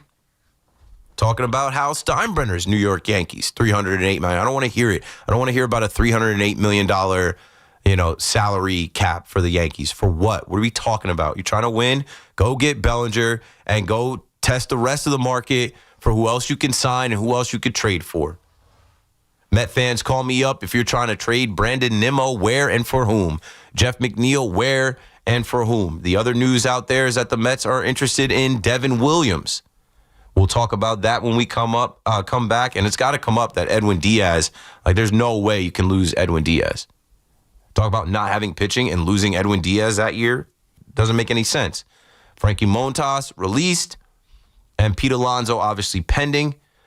So we'll do a little bit more on the Mets when we come back. And I also do think that the Mets could do something really funny. I wouldn't think it's that funny, but they could play the game. The same game they played with Juan Soto last year, they could play that same game with Cody Bellinger this year. And if the Yankees lose Cody Bellinger this year, after losing Juan Soto, I don't think we could ever live it down. 888-808-1019. KM to AM returns right after this. This week on The Fan. Keep listening for your chance to score a pair to see Motley Crue at the PNC Bank Art Center, July 31st. Tickets go on sale Friday, 9 a.m. at Ticketmaster.com. Brought to you by Live Nation. The Fan, 101.9 FM, and always live on the free Odyssey app. Looking for the lowest price on name brand tires? Get to Town Fair Tire and get the guaranteed lowest price on any name brand tire. Nobody beats a Town Fair Tire deal. Nobody. Town Fair Tire. Go to WFAN.com/contest to enter for a chance to win tickets to see Weird Al Yankovic at UBS Arena on July 11th or at PNC Bank Arts Center on July 12th. From our friends at Live Nation. Tickets go on sale this Friday at 10 a.m. at LiveNation.com. Think Verizon's best 5G network is expensive? Well, think again. This season, bring in your AT&T or T-Mobile bill to a Verizon store for a better deal. Then use those unwanted bills to wrap up goodbye gifts to AT&T or cut them into snowflakes and celebrate your switch from T-Mobile. Tis the season to save at Verizon. Just bring in your bill to your local Verizon store and we'll give you a better deal. Rankings based on Root Metrics Root Score report dated 1/8/2025. Your results may vary. Must provide a postpaid consumer mobile bill dated within the past 45 days. Bill must be in the same name as the person redeeming the deal. Additional terms apply. Health surprises can change your life in an instant. You've seen it happen to others, but it doesn't have to be your story. At Princeton Longevity Center, we customize actionable and proactive health plans to maximize your lifespan and take control of your health. Our Cancer Check program combines cutting-edge technology with top medical expertise to keep you ahead of potential risks. With advanced full-body imaging, genetic testing, and multi-cancer detection blood tests, we look for even the earliest signs of problems. Results are analyzed by expert physicians who craft a personalized plan to safeguard your future. You're not just a patient, you're a partner in your health journey, backed by a team committed to helping you live longer, healthier, and more vibrantly. Our programs have saved hundreds of lives and empowered countless others to take control of their health. Be proactive with your health for the ultimate peace of mind. Call 888-8000-PLC or visit PrincetonLongevityCenter.com. This is Alex Shulman of Shulman & Hill, New York's premier injury law firm. We'll always go the extra mile when you're hurt in a car accident. If you've ever wished you've had a lawyer in the family, now you will. At Shulman & Hill, it's never one and done. Once you're a client, you're always part of our family. New Yorkers in every borough and on every block know us by name. Shulman & Hill. Get your free consultation at hurtny.com. That's hurtny.com. Are you tired of online threats? Then get an antivirus. It's the only online protection you will ever need. Disclaimer, an antivirus is just half protection online. It will not protect you from snoopers or encrypt your online traffic. So this Black Friday, get better online protection with NordVPN. NordVPN will encrypt your traffic, protect you from malware and phishing, and stop annoying ads. Get the NordVPN Black Friday deal with 73% off and enjoy 3 extra months. Wesley Financial Group is not a law firm, and Chuck McDowell, definitely not an attorney. This is Chuck. Do you feel stupid for buying a timeshare? Don't. It's not your fault. You were most likely told you could rent it, and it was a great financial investment. And the deal was available today only. If this happened to you, contact your resort or Wesley Financial Group for help today. Call Wesley now for your free exit information kit. 800-242-3131. 800-242-3131. Everyone knows when Sunday comes around for kickoff and tailgates, you gotta come ready. And who's the MVP of my game day spread? Mike's Amazing Mustard. This stuff just isn't a condiment, it's the first round pick. Put it on your hot dog, your sausage, or your favorite hero, and it's an instant touchdown. It's bold, it's got that perfect bit of spice, and it always delivers in the clutch. So this season, when it's 4th and goal at the grill, don't pass the ketchup, pass the mustard. Mike's Amazing Mustard. Find it this season at ShopRite. At City Harvest, we're on the road every day rescuing millions of pounds of nutritious food for New Yorkers in need. Transforming surplus food into sustenance, sustainability, and smiles. That's how we feed good. Donate at cityharvest.org. At Town Fair Tire, New England's largest name brand discount tire dealer, you get it all. The guaranteed lowest price, the most free services, and we accept all valid rebates from any manufacturer and from our competition. Yes, we accept them all, even competitor rebates. Town Fair Tire, New England's largest discount tire dealer, now with over 120 stores from Connecticut to Maine. Nobody beats Town Fair Tire. Nobody. Name brands at discount prices. Town Fair Tire. Talk New York sports here. The Fan.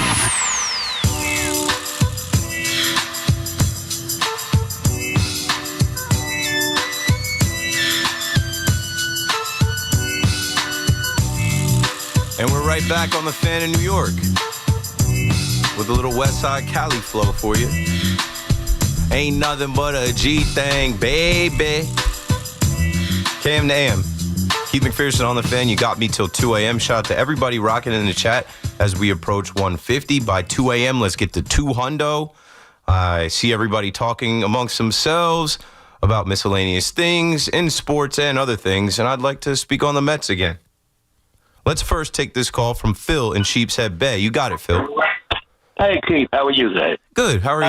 No, I'm doing okay. I'm looking at Ranger Suarez and perhaps Mike King.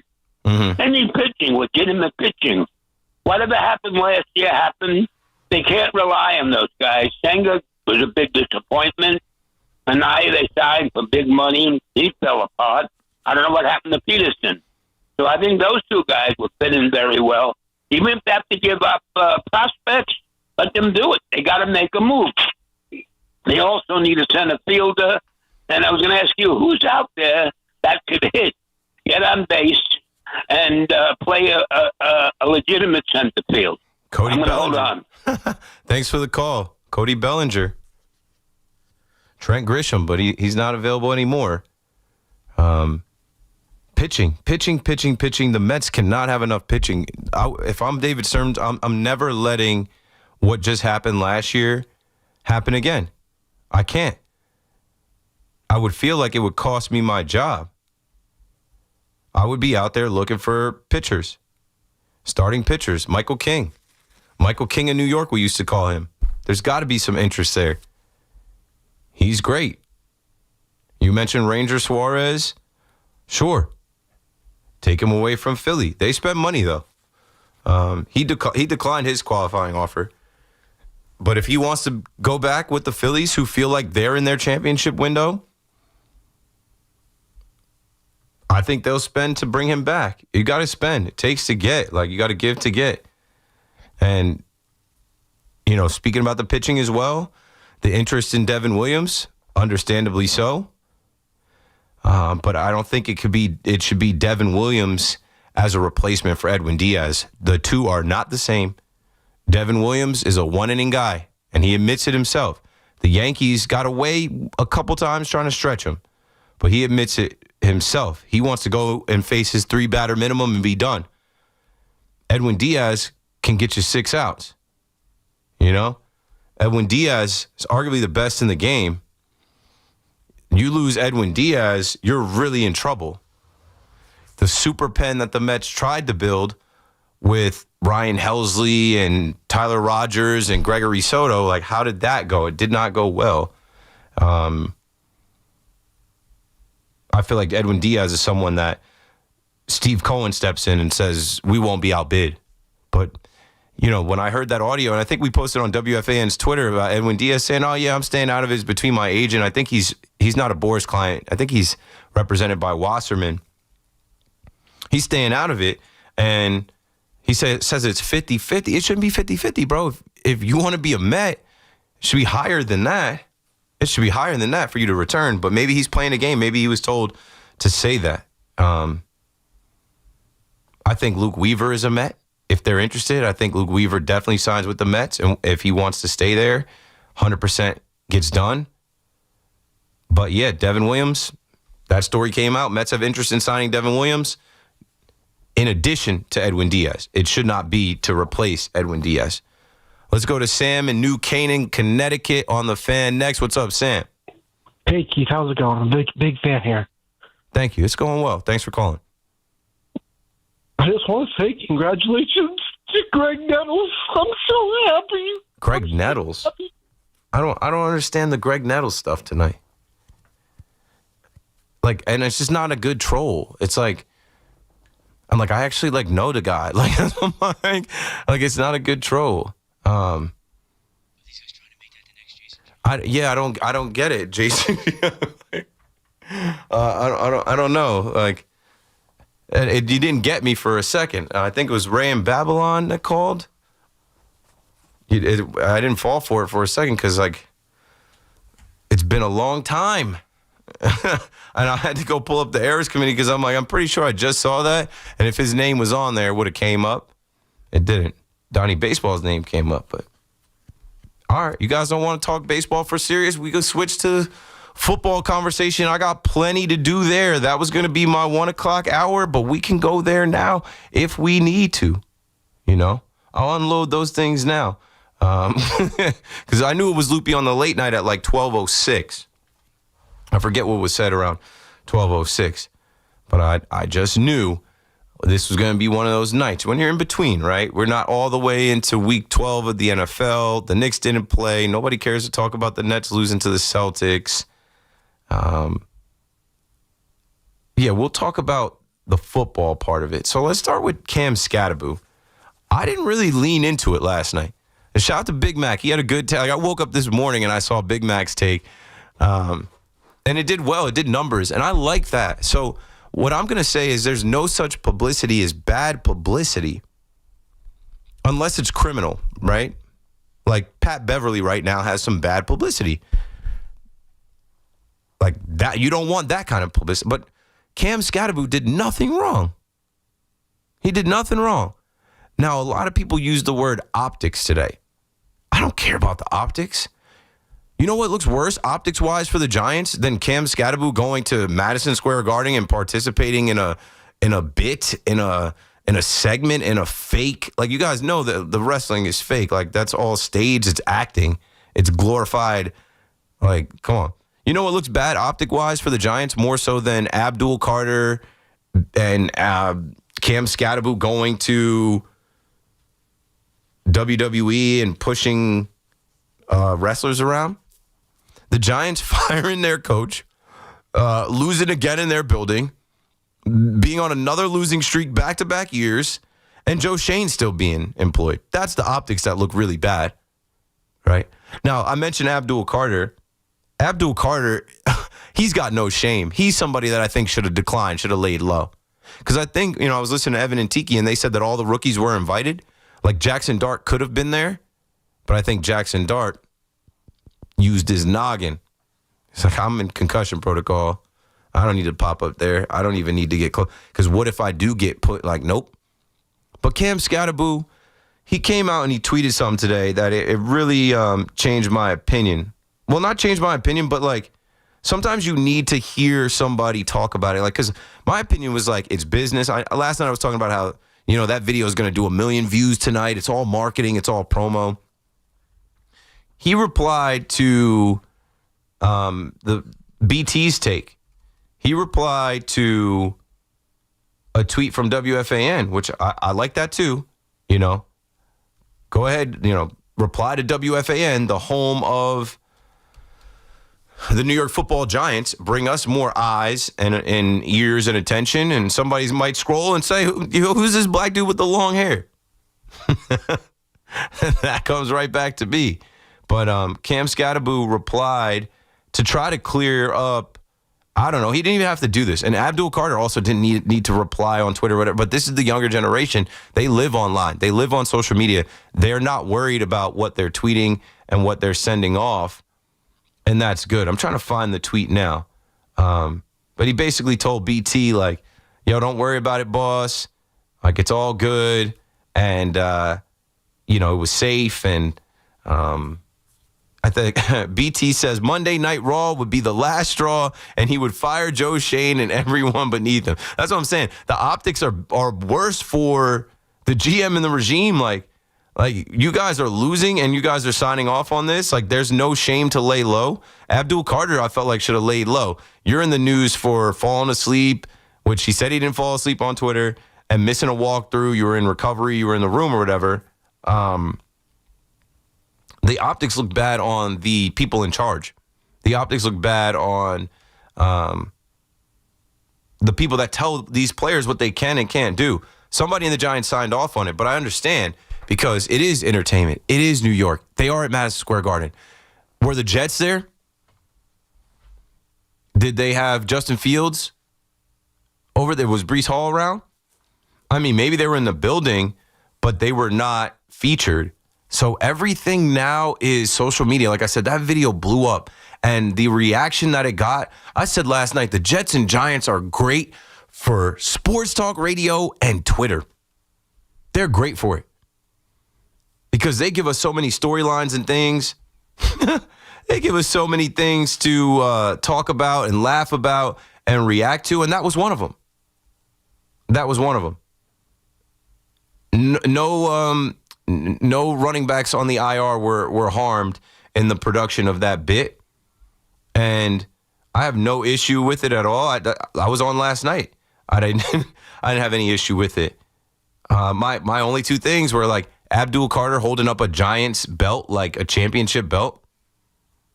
Bro, you guys are on another losing streak. You're laughing stocks. It's not a good look. But it's also completely fine. So here it is. Cam Scattaboo replied to the tweet from WFAN, which is great. 14 hours ago, BT says it was a dumb move by Cam Scattaboo to be pushed around at Monday Night Raw. Scattaboo replies and says, foot was off the ground and the boys had my back. Salute emoji. Trust me, wouldn't do anything to jeopardize anything, my G. And the good folks at our digital team replied with 888-808-1019. You should have sent somebody, you should have sent the warm line, the direct line, the bat line to somebody over at the Giants. Like, hey, have them call in. I responded, bro, we need the taco content ASAP. Because if you guys saw, Eli Manning and Peyton Manning on the Manning cast had Guy Fieri on, and they had him demonstrate whether he dominates the taco or doesn't dominate the taco. And I'm like, I don't care about him. I don't care about how we need to see Cam Scattaboo. Does Cam Scattaboo eat the taco straight on? Or does Cam let the taco talk about me if you ain't got nothing nice to say? Another salute emoji. Talk about me if you ain't got nothing nice to say. Another salute emoji. At the time, that tweet had 6 million views. And I go back to, there's no such publicity as bad publicity. He now has 138,000 Twitter followers. He did not have that many a couple weeks ago. And that now has 7.1 million views. He is a streamer where he's already gone viral with his streaming content. 3 things that I saw. I've not tuned in to watch his stream yet. Shout out to everybody watching my stream on WFAN YouTube channel. We're up to 154. We're trying to get it to 2 in this next hour before C-Mac comes on. You know, the taco thing was hilarious. You know, do you dominate the taco or you let the taco dominate you? Do you turn your head or you eat it straight on? Then he's showing us his shoulder injury where he can pop this like weird bone out of his shoulder. And then he showed everybody his ankle's good where he could flex his ankle. So much was made out of the whole WWE thing. I don't think it matters. You know what I thought was funny too?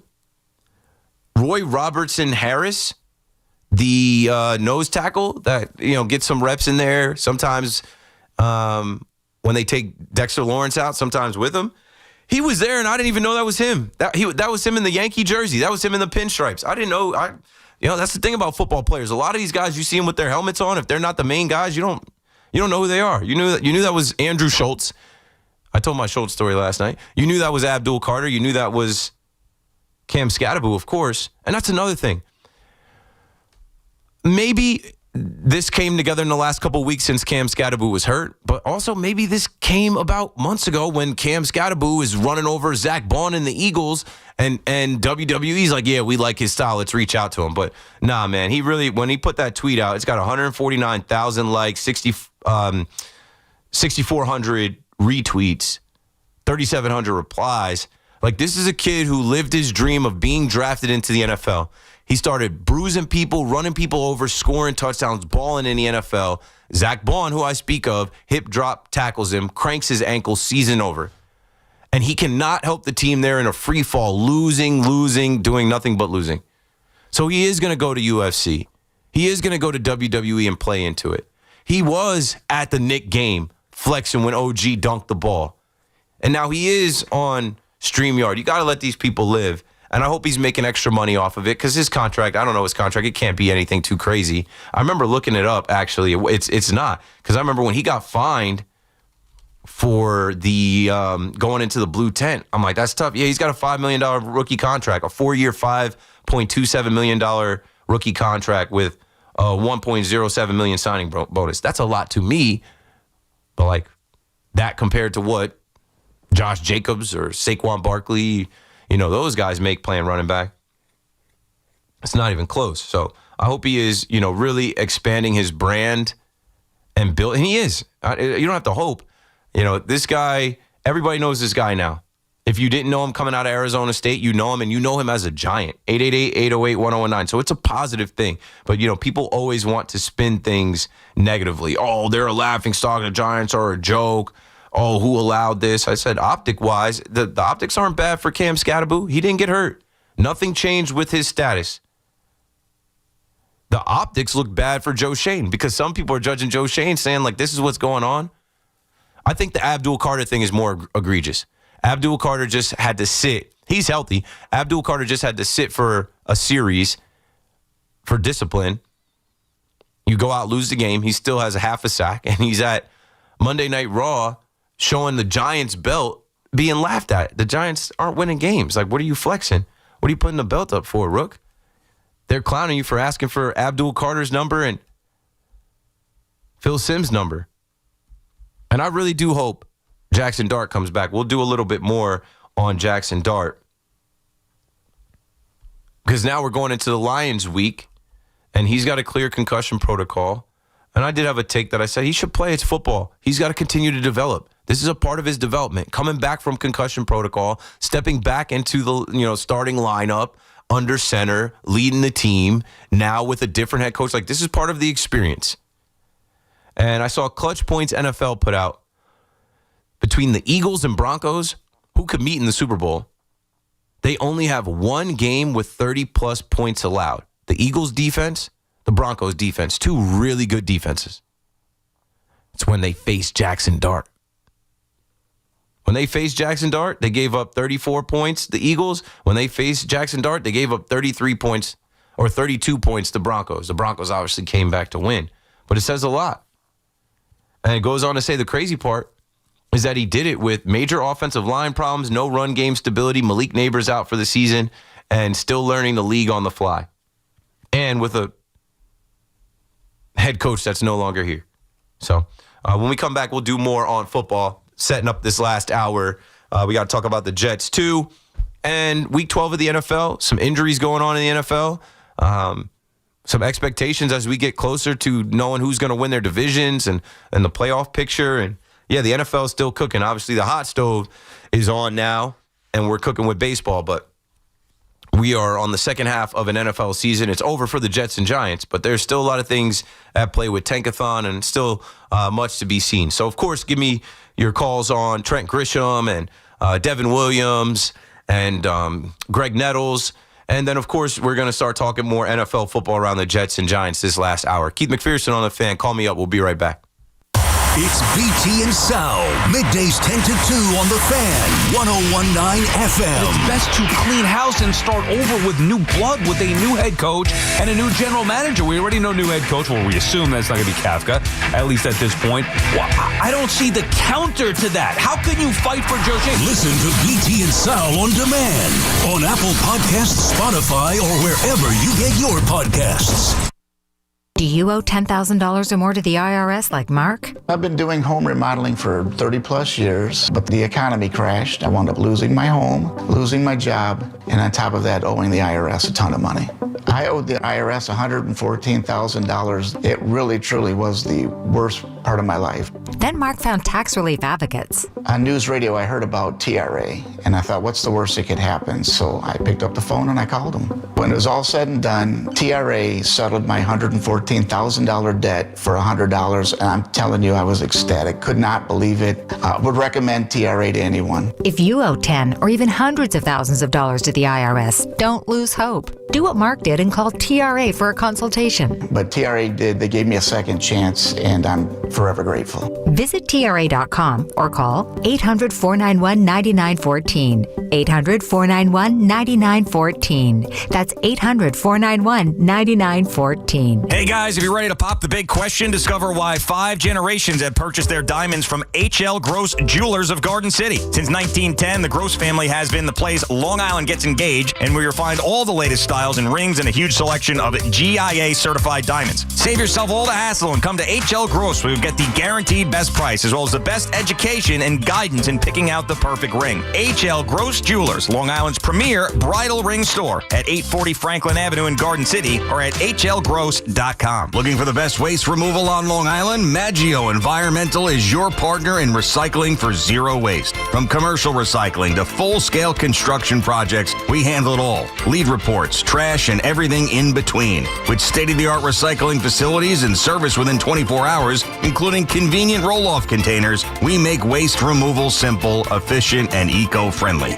Maggio Environmental. From the ground up, we've got you covered. Call or visit MaggioEnvironmental.com today. Go to WFAN.com/contest to enter for a chance to win tickets to see Leonard Skinner at PNC Bank Arts Center on July 26th or at Northwell at Jones Beach Theater on August 21st. Courtesy of Live Nation. Tickets go on sale this Friday at 10 a.m. at LiveNation.com. Imagine a gentleman's club with over 200 gorgeous exotic dancers every week. Hey, big boy. From the people who make fantasies come true, Gallagher's 2000 in Long Island City is the place to be. Gallagher's 2000, a gentleman's club for today, gentlemen. Gallagher's 2000 features 2 floors, 3 stages, discounted drinks, VIP, champagne rooms, and dinner specials every night. Gallagher's 2000 offers complimentary lunch Thursdays and Fridays with any drink purchase. Come on down, big boy. Gallagher's 2000 is New York's largest upscale gentleman's club, and Gallagher's 2000's bachelor parties will blow you away. For their bachelor party specials, call 718-361-1348. Gallagher's 2000 is located at 4319 37th Street in Long Island City, Queens, just a half a block north of Queens Boulevard. Call 718-361-1348.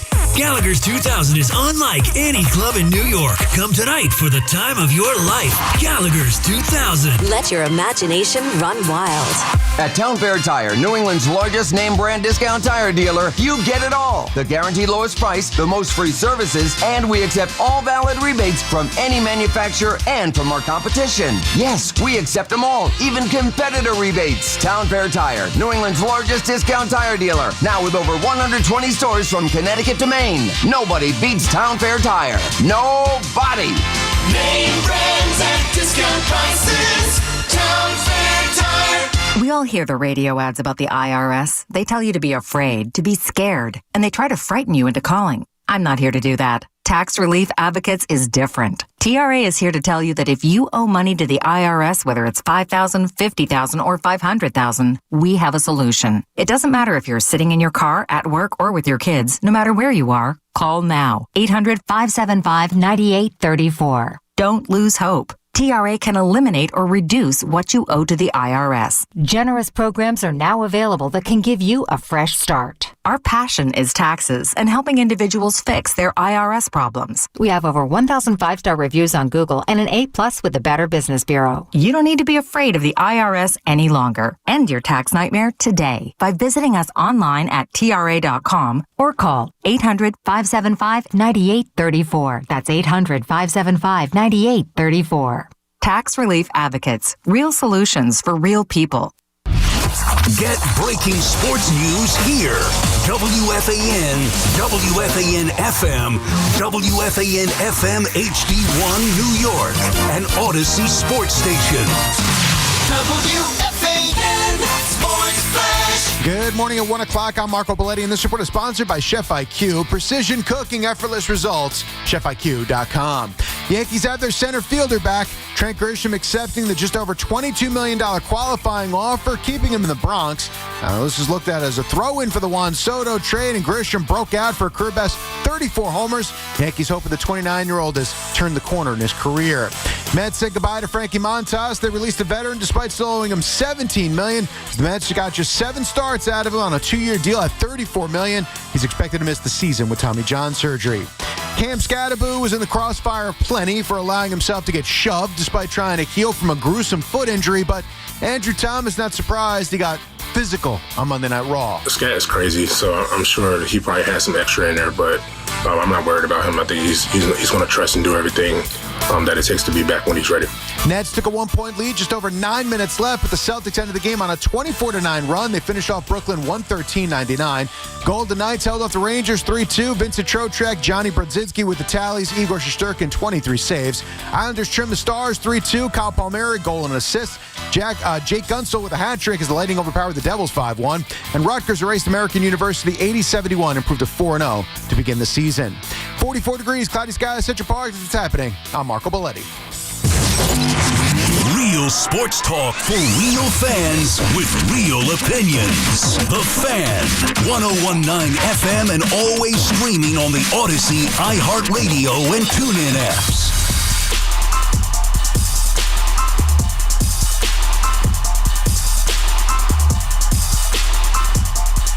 Moving right along here inside the 1 a.m. hour on the Fan in New York. Wednesday, November 19th. Keith McPherson here. Got Mark Malusis on the screen. I guess I've been doing like a whole reunion type of thing for Baseball Night in New York and SNY. I see Sal Licata on SNY. I saw Maggie, formerly of Moose and Maggie, on there too. They're bringing the whole gang back together for SNY. There's a lot of crossover on SNY with WFAN folks. Not me, though. They're not going to ask me to be on SNY. I'm too much of a Met hater. I knew that years ago. I've been on Yes Network a bunch of times, MLB Network. I'm like, nobody has reached out from SNY because they're like, him? No shot. And I don't mind that either. I'm not looking to go. Like, if they ask me, of course I would go. But I'm not like, I don't feel like I'm missing out. I don't feel like I'm missing out. I feel like the people that do the programming at SNY are probably like, doesn't fit our audience. He's not the guy that the Met fans want to hear on SNY, and that's just fine. Right here on the Fan in New York, talking about everything. Started to shift from the Mets talk and the Yankee talk, and Fleegs filled me in on something. This Greg Nettles stuff, like, Greg Nettles did not make the Hall of Fame, did not make the Eras Committee ballot, the Veterans ballot, but I guess it's something that's going on Facebook. And it brings something to the table that's interesting, right? You know, the fake news of Facebook. I remember joking on the Fan about how my mom would send me stuff from Facebook, sports related, and I'd be like, don't send me anything. Like, my job working in sports and being on the radio, like, I can't get ball sack sports information, you know? because then that gets clipped and then you get trolled and you get made fun of. Like, you didn't do your research, you didn't do your homework. I'm always checking the source. Like, what source is this? Like, who wrote this? What publication? So I guess the whole Greg Nettles making the Hall of Fame is something that went on Facebook, and I'm not on Facebook like that. I recently just linked my Instagram to my Facebook because I'm monetized and I can now make money off of my like post on Instagram. And what I learned is like there's more money if you let your reels hit Facebook because the audience is way bigger. You can get way more views, whatever. Look into it if you're a content creator. But I'm never scrolling Facebook for content. I'm never looking at Facebook for information. I'm doing that on Twitter. On Twitter, I have alerts for every important publication and writer, journalist, reporter. And that's why I was like, when that first call came in, I'm like, I didn't hear anything of that. I'll do the work. I did the work. And then the next troll call came in where you guys can't even get the joke off without laughing. You can't even deliver the troll. Like, you can't even get a go Buchanan, go Buchanan, go Buchanan. Let's get back to the phone. Jason is in Westchester. Jason, you're on the fan. Hey, what's up, Keith? What's up? I'm a big fan. I've enjoyed listening to you for a long time. Thank you. Thanks for calling. So the reason I was calling in, I'm a big Jets fan, longtime Jets fan. Listen to you guys talk, and you're talking a little bit negative about the football. And obviously, what I'm thinking is the reason I've loved the football for all these years is the connection. It's the family. It's going to the game. It's going to tailgate. And I think there's like a lost voice. I think the media has a lost voice about, it's okay if the team's not good. That's not what we're there for necessarily. We want the win. Everyone wants to win. We go home sad if they don't win. But, why can you get so down on such a good thing? You bring 50, 60, 70, 80,000 people into a place, and there's all this energy, there's all this hype, everyone's in. And I think that's a voice that gets lost. And so I called in tonight just to give a little bit of the voice to that is, like, I love going to the Jets games. I haven't gone in years, but when I've been to those Jets games, I love going to those Jets games. Can't wait to take my kids to those Jets games. It's okay that they don't win. Not everyone's going to win all the time. Show me a team that's won 17. No, it doesn't happen, right? So, yeah, they're bad. The ownership sucks. The Knicks went through this. Everyone goes through this. Like, that's not the importance of this. I think, and what I wanted to say, the reason I called, I just want to say it's okay. We love it. Thanks for the call, Jason, but I completely disagree. 888-808-1019. Thank you for listening to the show and calling in with that perspective. But you know how much more fun it would be to win? Winning isn't everything. It's the only thing. You say you love going to the games, but you haven't been in years, and those two things don't go together. If you love going to the games, you go to the games. I've been to the Jet game. I've been to Giants game. I don't love going to Jets and Giants. I've been to them this year and last year, Like, what I'll say is, you say you want to bring your kids. You want your kids to be miserable like that kid that went viral, the 12-year-old kid that said, I hate this team. I'll always be a Jet fan, but, like, I hate this team. There is a part of the camaraderie, the community, the family aspect, that's positive. But the stadium sucks. Like, why do you think we're like this? Because it's like, it's hard. The stadium sucks. The traffic sucks. It's tough to get in. They're charging you a ridiculous amount to park. Woody just raised the prices on the fans. They're dog crap. Like, they just wasted a ton of money on another quarterback. They wasted money on Aaron Rodgers. They wasted money on Justin Fields. They can't do anything right. So all of that community, all that camaraderie, and shout out to you Jets fans that are loyal and just you'll never change. You'll never quit on Woody Johnson. You're going to keep showing up to East Rutherford, chanting Jets, Jets, Jets, Jets. Good for you. But I want better for you. And I think most of us talking on these mics here at WFAN want better. We feel like we deserve better here in New York because we do have that commitment. From all the way out in Long Island to upstate New York to parts of New Jersey that are south. People are driving to East Rutherford to root on a Jets team that sometimes can't complete a forward pass. Sometimes it's just completely embarrassing. And it's over and over, rinse and repeat, no matter who the GM, head coach, quarterback is. So I hear you. But, like, the Jets are now 16 years without making the playoffs. You think they don't have that same type of camaraderie and feeling for the 49ers? They do. I mean, they did it here for the Giants game, and that's another thing. Doesn't that suck to see your building get taken over by opposing fan bases? It happens all the time on both sides. The Packers fans just did it. And a lot of those cheeseheads, they live in New Jersey. They didn't fly in. They drove. There was a time where the Giants were good and that place was rocking. MetLife, not Giant Stadium, MetLife Stadium. They got to get back to that. I think Jackson Dart can bring them back to that. The Jets winning the draft. The Jets making some moves, and I don't know what they're going to do this year. They should tank if they can get a franchise quarterback. You say you love the team, you love the game, the camaraderie of going there and tailgating, and that's the best part. That's the best part. My wife and her pops are Patriots fans. They want to go to the Patriots-Jets game in late December. I'm like, I'm good. I'm good. One, it's too cold. I don't like doing the cold games anymore. You're out there for too long. You be cold. You be in the shower cold. You get in bed. You're still cold. For what? I'm good on that. I've done them. I've done a bunch of them. Back when I used to root for Jerry Jones Club, they only played in Giant Stadium and MetLife late in the year. It's too cold. And when the other teams come in and take over the building, it sucks. Like the 49ers were here. They were doing their third down chants. Bang, bang, Niner game. Gang, it's embarrassing. And it's like, what are we teaching these kids? What are these kids inheriting around here? The Jets and Giants have been bad for so long.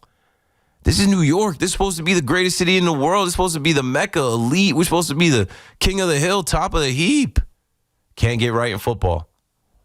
But hope so. Hope better days are ahead. Because, like, that same camaraderie that you feel, the same whatever, like, it should last throughout the whole day. That's why when, like, the Jets are able to honor Nick Mangold and Max B is on the field and they're able to get a win, great day. Great day. That's why when, I went to Thursday Night Football and the Eagles were 7.5-point favorites, and these Eagles fans are walking around singing Fly, Eagles, Fly, spelling out the name of the team, chanting EA, you know how it goes. Walking around with those big-ass hats and Kelly Green jerseys, and I'm walking into that building, and I'm like, I hope they don't get blown out. And instead, it's the Giants doing all that. Was a magical night. That was special. I'm like, this place can be fun when the team is good. When can we get both of these teams to be good? Everybody loves the NFL. I was just ranting and raving about how the NFL is king and with the gambling and stuff, and I'll segue, into what I wanted to talk about with the TV ratings and the officiating. When can we get both sides of MetLife Stadium, green and blue, AFC and NFC, to have competitive football that are in the hunt, primetime games where, like, we can show off, we can flex. It's going to take some time. The Giants better get this coaching hire right and get rid of this GM. And the Jets better figure out who they're going to draft at quarterback. So, yeah, this article, it's a sad state of affairs where everyone from announcers to viewers are conditioned to hold their breath and wait for the flag after every big play. That's where we've gotten now with the NFL.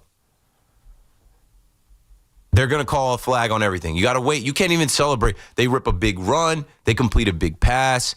It's a big stop. You got to wait. Oh, flag on the play. And a lot of times it's incorrect. A lot of times it's the wrong call and they can't reverse it. It just happened in the Eagles game. They talk about this in the article. It just happened in the Miami game. I think I heard Evan talking about it, and most people are talking about that watch the NFL because it's pillar to post. It's like the football starts at 9:30 in the morning, and it's the calls and officiating is janky, and then the night ends, and it's the same thing. And it's like they were in Madrid, Spain, to Philadelphia, PA, and it's standard. It's not good, and they got to figure it out. Let's see. Albert Breer had something to say. He said, I'll reiterate my stance. Officiating needs to be torn down to the studs. They need to rebuild it with the technology that's now available. What they've done instead, which is to continually add on to what they already have and overcomplicate everything, clearly isn't working.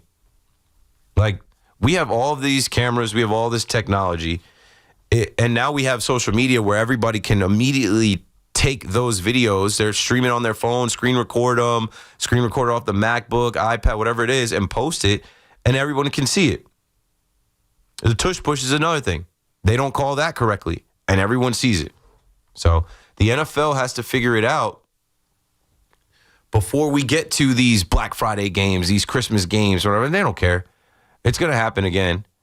And people will just accept it. That's why I say it's NFL bogus. The NFL is a bogus league, and we as fans eat it up and love it so much because we got our fantasy teams, we got our survivor pools, we got our parlays, and we got our favorite teams and favorite players we root for, and we don't care.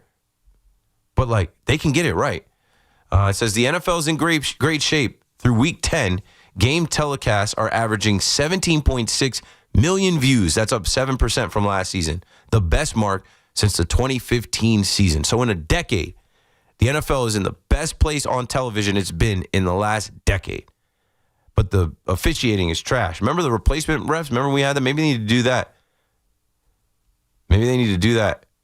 Sunday Night Football ranks number 1 in primetime for the last 14 years. Waiting all day for Sunday night. We all do it. We all do it. There isn't a Sunday that I'm home, and that's another reason why I don't like even going to the games.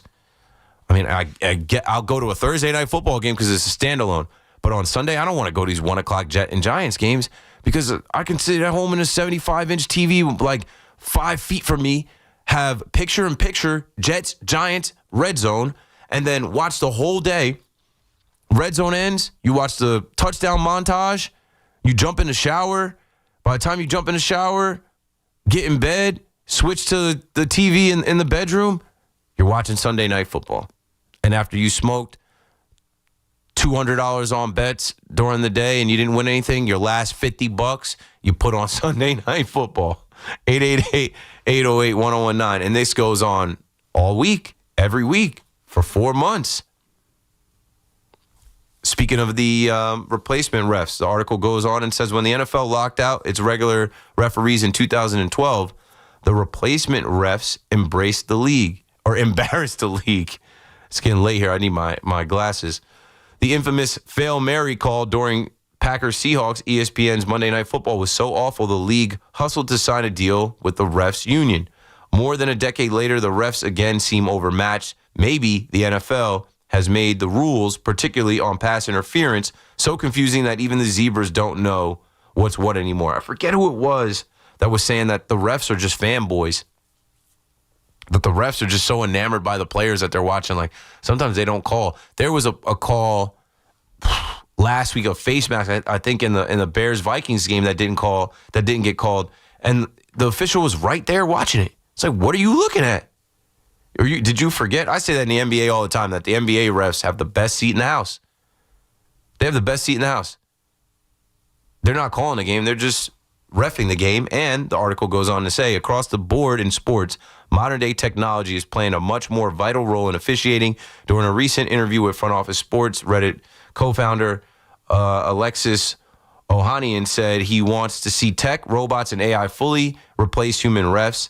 Yes, it'll cost human jobs, but technology ultimately makes sporting contests fairer and better, he said. It never made sense to me why those balls and strikes are called by anything other than a robot. And that leads us to this upcoming 2026 season where they are going to have the automatic balls and strike system. It's long overdue. And I can't wait to see it. Should help Aaron Judge. Should just help us as fans. Take that God complex out of baseball. Take that human error element out of baseball, at least where like you can challenge it. You know, it should not be that this umpire, when the Yankees face the Houston Astros, is so bad that people are looking up his Facebook. Facebook comes to forefront again. They're looking up his Facebook and they're finding him at Fenway and find out he's a Red Sox fan. And now this whole conspiracy is made up online that he's a Boston Red Sox fan trying to game the system and cheat the Yankees against the Houston Astros. No, he's just bad at his job. He's not good. And we shouldn't allow him to just be that bad where it affects the game, because these games affect livelihoods and us as fans gambling on the games, but also these players, what these players make, what these players get paid. If these players get the qualifying offer like Trent Grisham got, if these players get 6-year, 7-year deals like Cody Bellinger's going to get.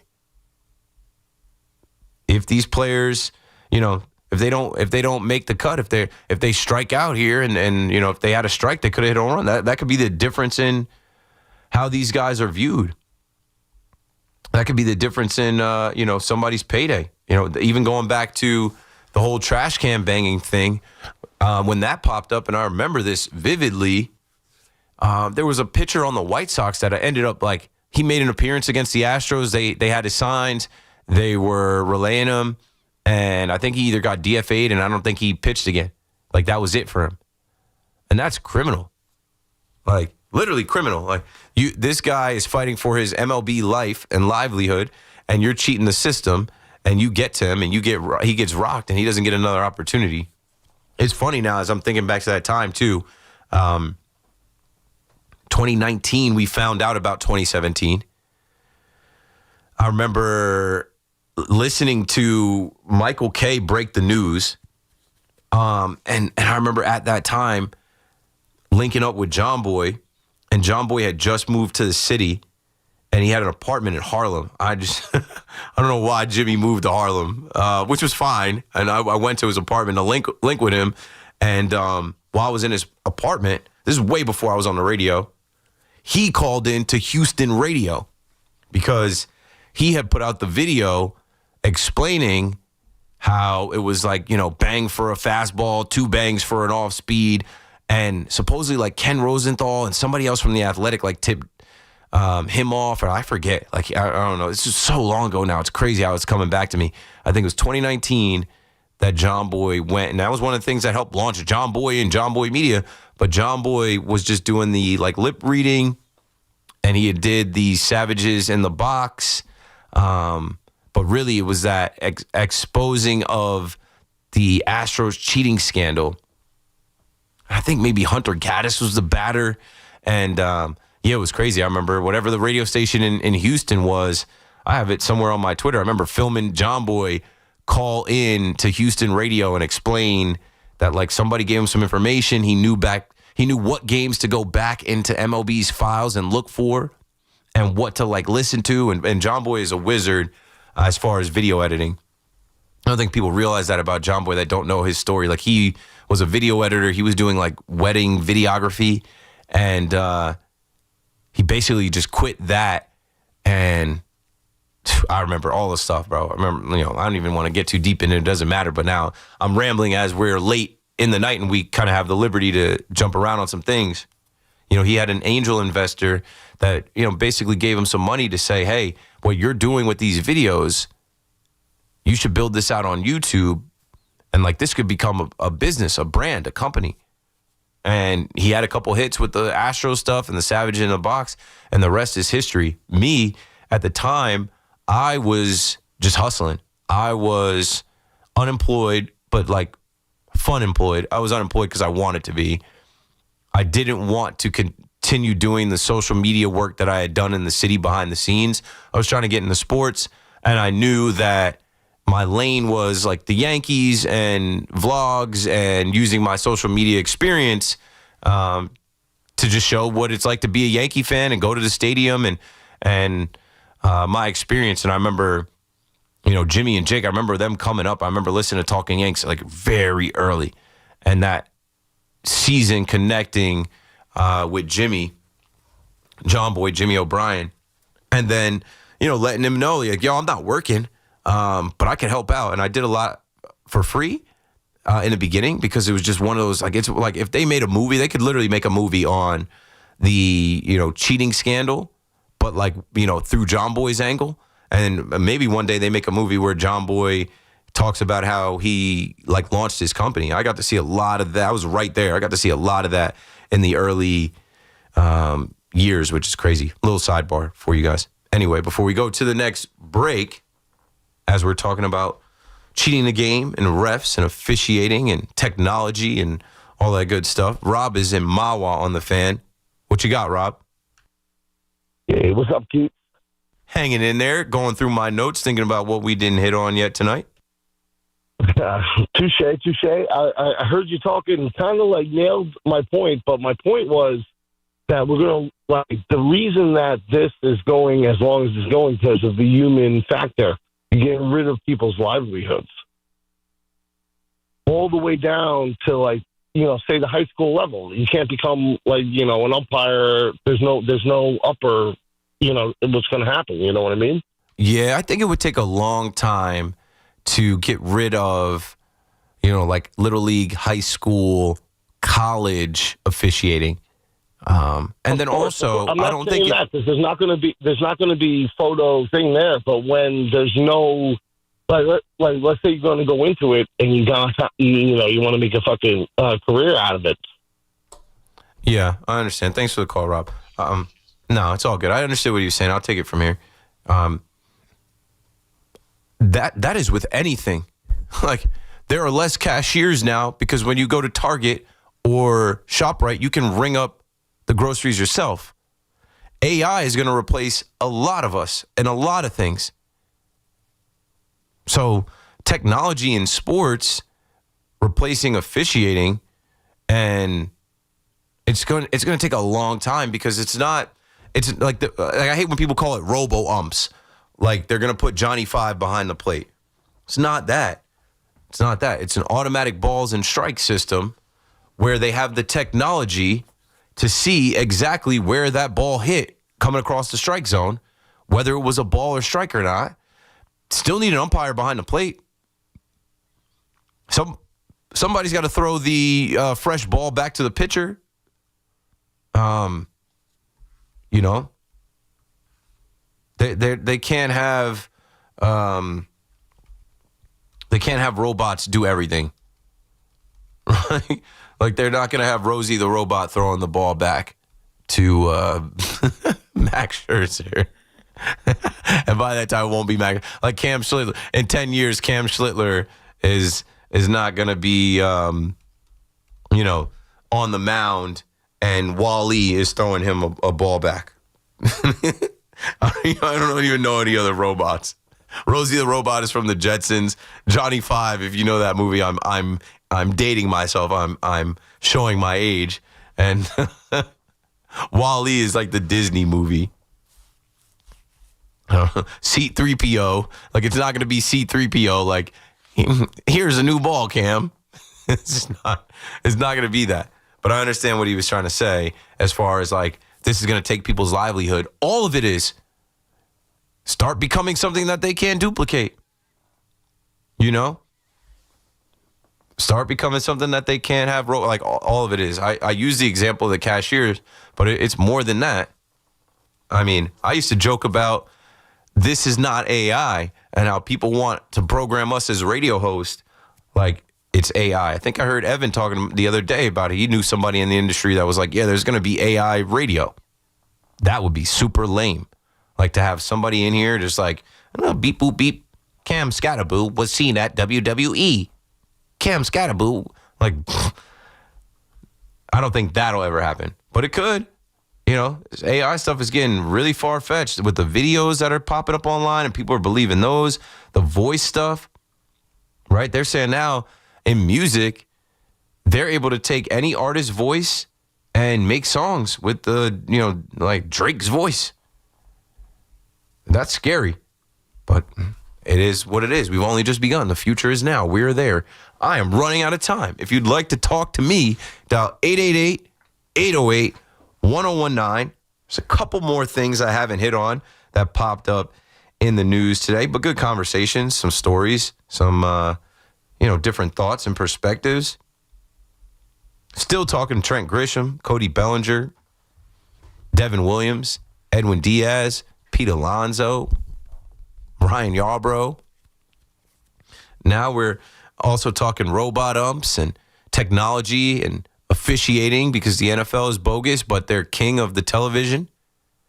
Speaking of the television, Raw was on Netflix. Cam Scatterboo was there. And I think they executed that perfectly. Cam Scadaboo cannot help the Giants as far as running the football, but as far as marketing goes and his brand, he's popping up at UFC and WWE and doing what he's got to do, and there's no such publicity as bad publicity because everybody is now talking about it. Keith McPherson talking on The Fan about sports and everything around it. If you'd like to join the conversation, call us up. We'll be right back. It may be the offseason for the Bombers and Amazons, but there's no offseason for Yankees and Mets talk. Get the latest here. The Fan, 101.9 FM, and always streaming on the Odyssey, TuneIn, and iHeartRadio app. Town Fair Tire honors any valid rebates, manufacturers or competitors' rebates. Yes, even any competitors' rebates. And we give you the guaranteed lowest price. Nobody beats Town Fair Tire. Nobody. Town Fair Tire. This is Alex Shulman. And this is JJ Hill of Shulman & Hill, New York's premier injury law firm. We'll always fight for you when you're injured at work. If you've ever wished you had a lawyer in the family, now you will. At Shulman & Hill, it's never one and done. Once you're a client, you're always part of our family. We'll always go the extra mile for you. New Yorkers in every borough and on every block know us by name. Shulman & Hill. Get your free consultation at hurtny.com. That's hurtny.com. If you're tired of dealing with neck pain, backaches, even sciatica, stop messing around and go see my guys at Samwell Institute for Pain Management. That's Dr. Shah, Dr. Ko, and Dr. Siddhapara. They've got offices in Colonia, Inglewood, and Livingston, and here's the best part. They focus on non-opioid, minimally invasive, non-surgical treatments. Real solutions that can actually get you back to feeling like yourself again. Don't take my word for it. Thousands of 5-star reviews trust Samwell. So turn to Samwell Pain for relief. Go to SamwellPain.com. That's SamwellPain.com. We all hear the radio ads about the IRS. They tell you to be afraid, to be scared, and they try to frighten you into calling. I'm not here to do that. Tax Relief Advocates is different. TRA is here to tell you that if you owe money to the IRS, whether it's $5,000, $50,000, or $500,000, we have a solution. It doesn't matter if you're sitting in your car, at work, or with your kids. No matter where you are, call now. 800-575-9834. Don't lose hope. TRA can eliminate or reduce what you owe to the IRS. Generous programs are now available that can give you a fresh start. Our passion is taxes and helping individuals fix their IRS problems. We have over 1,000 5-star reviews on Google and an A+ with the Better Business Bureau. You don't need to be afraid of the IRS any longer. End your tax nightmare today by visiting us online at TRA.com or call 800-575-9834. That's 800-575-9834. Tax Relief Advocates. Real solutions for real people. Go to WFAN.com/contest to enter for a chance to win tickets to see Weird Al Yankovic at UBS Arena on July 11th or at PNC Bank Arts Center on July 12th from our friends at Live Nation. Tickets go on sale this Friday at 10 a.m. at livenation.com. When it comes to affordable term life insurance, everyone's whistling the Big Lou tune. If you're over 50, maybe a bit porky, or have type 2 diabetes, $1 million of term insurance may only cost about $200 a month. Even if you're not in perfect health, call Big Lou, because he specializes in finding big chunks of affordable term life insurance for just about everyone. Don't let diabetes or other health glitches keep you from owning $500,000 to $1 million or more of term life insurance. For affordable term life insurance, call Big Lou. Don't hesitate. Call 800-700-6898. 800-700-6898 or visit biglou.com. Call Big Lou, don't hesitate. 800-700-6898. Call Big Lou, don't hesitate. 800-700-6898. Visit biglou.com. Hey, Newyorkinos! Fast, reliable internet puede ser tuyo when you switch to Fios. Por tiempo limitado, combine Fios Home Internet and a line of mobile por solo $69.99 a month. Get unlimited welcome for $50 a month with autopay, plus taxes and fees when you bring your phone. And add Fios 300 Mbps for $19.99 a month with autopay, mobile plus home discount, and bonus discount. Visit your tri-state area Verizon store hoy mismo to get this limited time offer and switch to our reliable red 5G 100% fibra óptica for eligible new Fios Internet and mobile customers. Both the 15 monthly discounts for Fios and Bring Your Phone apply over 36 months. Mobile and home discounts enrollment required. 99 Fios setup charge applies. For unlimited welcome, unlimited 5G and 4G LTE might be temporarily slower than other traffic in times of congestion. Domestic data roaming at 2G speeds. The Association on Aging in New York is celebrating the 60th anniversary of the Older Americans Act, which funds vital programs for millions of older adults. Services include meals, transportation, home care, Medicare counseling, case management, and caregiver support. Today, people are uncertain whether some programs remain available. We can help. To learn more about these essential programs and how to keep them, visit our website at agingny.org. Sponsored by the Association on Aging in New York. Everybody knows Town Fair Tire is New England's largest name brand discount tire dealer, beating all the local competitors with our guaranteed lowest prices. And now, with over 120 stores throughout New England, we beat all the competition, including the warehouse clubs, the online sites, and the local dealers. Yes, we beat them all with the absolute guaranteed lowest price on name brand tires. Nobody beats Town Fair Tire. Nobody. Name brands at discount prices. Town Fair Tire. Get connected with WFAN to talk about your favorite teams. The Fan on the Odyssey, iHeart, and TuneIn apps.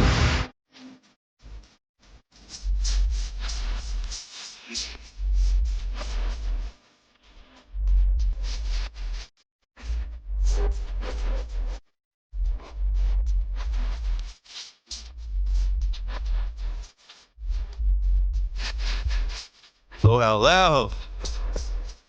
Man, what LL beat was it the other day that I put to the side? Because I got to have beats for my next rap, my next Week 12 NFL rap. Oh, Headsprung. That Headsprung beat is crazy. It's tough to rap to. You got to really catch a flow, a cadence to that. They call me Big Ellie. Yeah, I gotta work on that. I don't have any bars yet for Week 12, but I did say we were going to speak on Week 12. I see the calls coming in, and we'll still do some of the things that I was talking about. But going into NFL Week 12 here, it's a big week. I mean, every week is a big week. Will Jackson Dart be back? Jackson Dart, do. I just think part of his development is coming back from concussion protocol for the first time, hopefully the last time.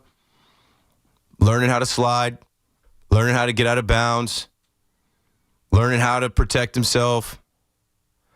And people are just confused, right? Because there's a difference. There's one thing when you scramble, when it's a passing play, and you run to either get to green grass to make a throw, or you run to try to get a first down, get positive yards, and you become a runner, whatever. There's another thing when you're designed, when they call a design run, and you're a runner from the time the ball is snapped, you know?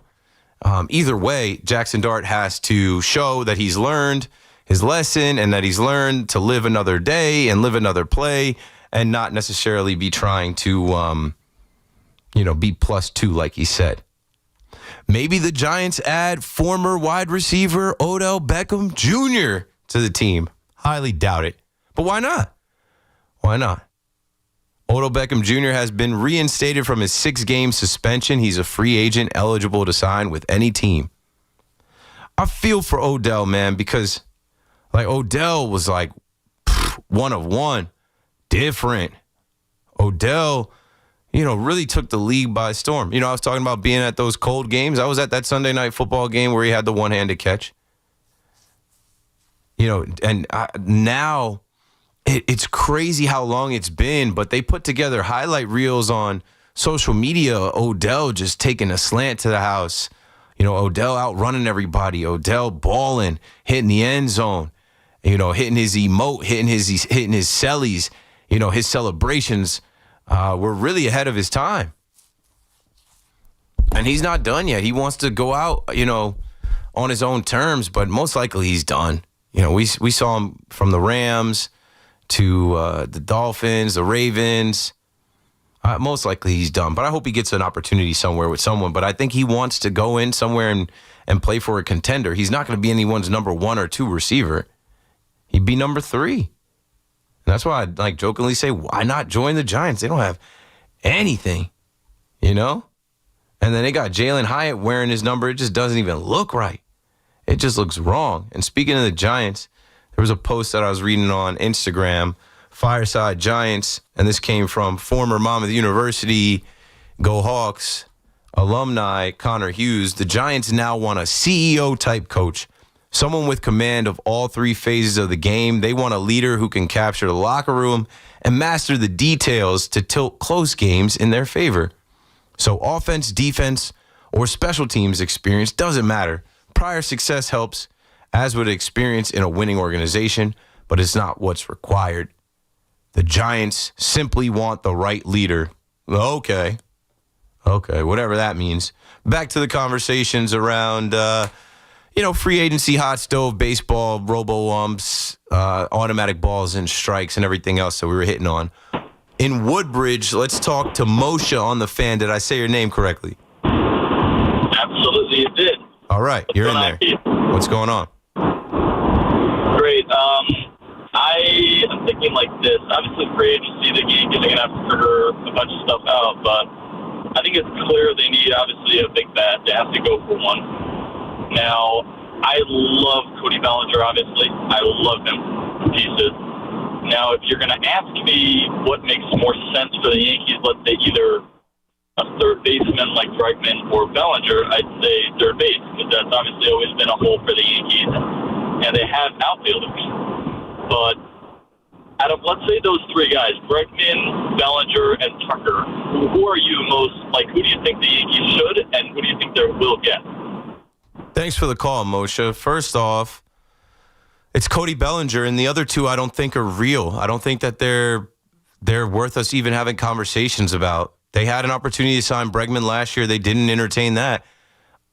Bregman signed with the Red Sox. The Red Sox most likely try to bring him back. The Yankees traded for Ryan McMahon. I don't see the Yankees in the Alex Bregman market at all. Bregman is looking for his long-term deal. Now, in theory, I just had a conversation about he's a proven postseason player. The Yankees need more proven postseason bats. Sure. The back of the baseball card, the profile of the player, of course. But I don't think Brian Cashman is looking to add him to this team. This is Aaron Judge's team, so I don't expect that. And then Kyle Tucker, I just don't think that they're going to be in the market for Kyle Tucker at the years and the amount that he's going to cost. Cody Bellinger was here last year. They're looking to run it back. So to answer your question, it's Cody Bellinger, and I just hope that they don't stop at, whatever. You got to do whatever it takes now to get Cody Bellinger. Because he could be a Met, he could be a Dodger, and both of those teams have a lot of money, and both of those teams can throw a lot of money at him to make it harder for you, and you got to stay in the race with them. You cannot bow out. You cannot try to play a game where you tell Cody Bellinger, hey, it is what it is. This is what. No, because Scott Boras is his agent, and he can go elsewhere easily. So I think it's Cody Bellinger. We narrow our focus as Yankee fans after this Trent Grisham news, which is fine, Yankee fans. Let me reiterate that again. The Yankees had the best outfield in baseball, arguably the best. Call me up and tell me one that you feel like was better, offensively and defensively. They're going to run it back with those guys, most likely. Judge and right, Trent in center, Belly in left. So, Trent Grisham taking the qualifying offer, they're prepared for. They were always prepared to run it back, and I think that might have been their plan A. You know what I'm saying? Plan B might have been, okay, Trent Grisham goes elsewhere, then we really got to sign Belly. But they signed Trent Grisham, and they've got a center fielder again. Judge does not have to play center field, and they're hoping that with their numbers and their metrics and what they believe in, Trent Grisham's more of what he was in 2025 than 2023 or 2024 in a smaller sample size. So it is what it is. I just don't want to see, him regress. And then what we got for $5 million, we don't get close to in 2026 for $22 million.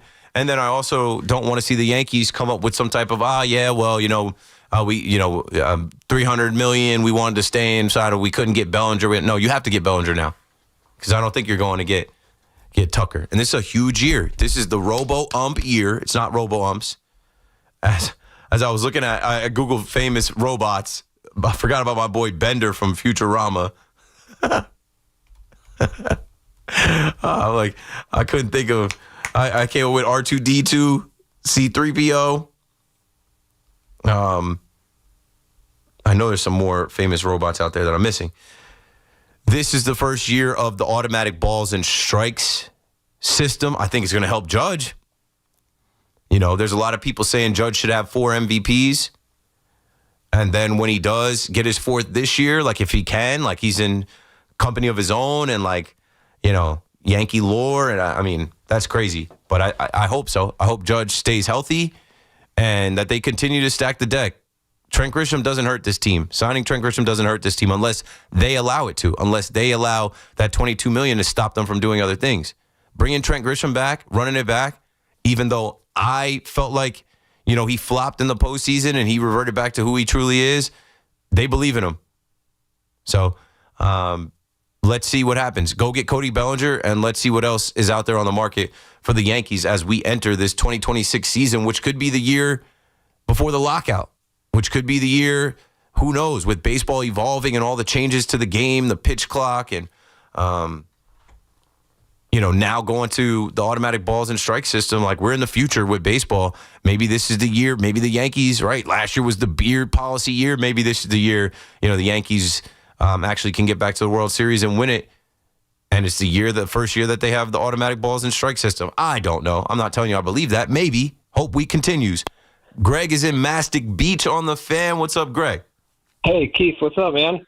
You know, talking and, you know, hosting a show and, you know, occasionally talking in the chat and trying to get the chat up to 200 because Big Mac's coming in. Let's do it. So I just real quick, I have a point and a question, but real quick, I just want to say I don't really get to listen to you much because of my schedule. But the times that I do get you, man, like you're just on fire and you got a great show and I always enjoy it. So I appreciate a lot of love and respect. Thank you. So just on my point real quick, I do agree with what you say on, you know, the technology. Let's just use it. It's not going to be Johnny 5, but we have it. Let's just get the call right.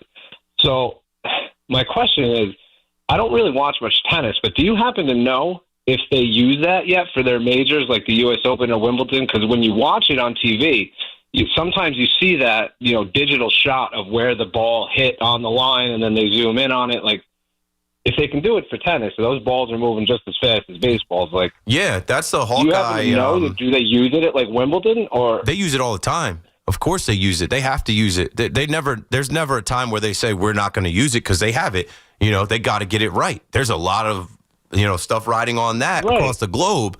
And it's like a computer system that they go to. They never, and I don't know for sure, but from the little bit of tennis that I know, there's no reason to not use it because the priority is to get it right. There's no level of like, okay, this is a tournament where we're going to leave that out.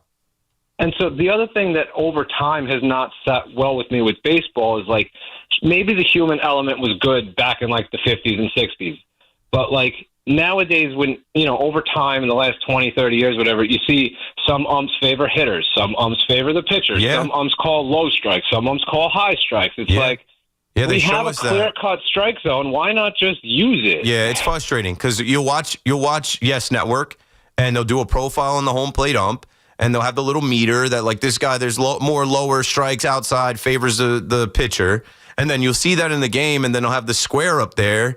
And even when you go to at-bat, which a lot of us do, when there's an egregious call, we'll see it on TV, we'll check the app, and the same technology is like, yeah, that was a ball. And you feel robbed. You feel cheated. You feel like, how does this go on? Right. One last thing real quick, and I'll let you go. The only reason I'm catching you tonight is because I play drums and guitar. Mm-hmm. I had a late-night gig. I'm getting you on the way home. And you always got these fresh hip-hop beats coming back from break. And I'm just sitting here like beatboxing, and I'm like, now I just want to make Keith a beat or something. I'm like, maybe I got a little project going. Okay, make me a beat. Send it to me. I've had 2 people do that. A lot of people have been hearing the raps that I do. I've been getting a lot of good feedback on that. I'm a music guy and a sports guy. So you playing the drums, being in a band, man, if you ever get on, some digital drums, some audio drums, and you put something together, send it my way. I'll rap to it. everyone's telling me to just take the TikTok already. So maybe I'll just do that. Yes. Speaking of that, my boy Alex Day just texted me about TikTok. So I'm on TikTok. Thanks for the call, Greg. You know, there's a whole science to TikTok. I'm not as good on TikTok as I am on other platforms. Like, I have 5,000 TikTok followers. That's not enough. You know, and he was like, this, like, the last rap I did, he's like, this is so fire. You should repost it with text on screen that says, I freestyled NFL Week 11 on the radio. And it's like, that's the whole thing, right? Like, the attention spans on TikTok are so quick and fast. You need like a lead in, something that grabs people on the video for them to watch. So instead of me just putting the captions of the lyrics, like there's got to be like a stamp over it, like listen to me freestyle Week 11. When like really it's just it's what I do for 94.7 The Block. When they originally put this out there for me, as you may or may not know, it was, hey, we like Keith's show, we like Keith's style, we'd like to have Keith read picks, his weekly NFL picks, for a segment on our station. And you know, give an inch, take a mile, closed mouth, don't get fed. I'm like, I rap. And this is a hip hop station. I'm like, can I rap the picks? And I think at first it was like, no, you probably shouldn't rap the picks. And yo, shout out to, what was it, John in Brooklyn? John in Brooklyn, if you're listening, bro. You tried to play me once upon a time, and I appreciate you for that because it motivated me. You know, he tried to say I rap like, who did he say I rap like? He said I rap like Eddie Winslow. And that's an old head reference as well. R.I.P. to the guy that played Eddie Winslow. When he said that, I'm like, bro, I rap a bunch of different ways. I got a bunch of different flows and cadences. So I challenge myself to like a stress test every Friday I wake up. I pick a beat, and I got to rap about the Jets, the Giants, and Monday Night Football in 1 minute. And then send it to the producers and the program manager at 94.7 The Block. So far, I did all of 2024, and now I've done 10 weeks of the NFL this year. I was off a week. I got to cook up week 12. I got to figure out a beat. And we're going to talk about Jackson Dart coming back to face the Lions. And we'll talk about Tyrod Taylor taking over the starting job for the Jets against the team that drafted him. And I think Monday night is the 49ers versus the Panthers. I don't know what the plot would be there. But Brock Purdy. I'll come up with some with Brock got the rock. Like, I'll do it. I haven't missed yet, and it's hard sometimes. Don't get me wrong. There's some times where I'm like under the weather, or not really feeling it. Or just like, man, I got nothing. I got writer's block, or I can't catch the beat. But so far, I've hit every one, and some are better than others. But ultimately, they're if they didn't think it was worthy of playing on the radio, they'd send it back. If they wanted me to stop and just, well, this week, the Giants traveled to Ford Field to face the Lions. The Lions are coming off a loss to the Eagles. The Giants are coming off a loss to the Packers. The spread is, I'm going to take the Lions money line. Like, I just think that's whack. I don't even do that on here. Think about it. Every week, guys do their picks on the station. Even before the season starts, everybody does their predictions. I never do that. I don't want to. For what? I don't know anything. I can't predict these things. I'm telling you straight up. You don't need me to try and predict. I'm going to be wrong. I'll get ahead of it. I'll abstain. I'm not going to do it. You don't need my picks. You don't need my thoughts. Nobody knows. That's why we watch. That's why we talk all around it. We have no idea what's going to happen. We had no idea Jackson Dart would be what he is. They should play him. Let's see what Tyrod is. He's going to be more of an NFL quarterback than Justin Fields.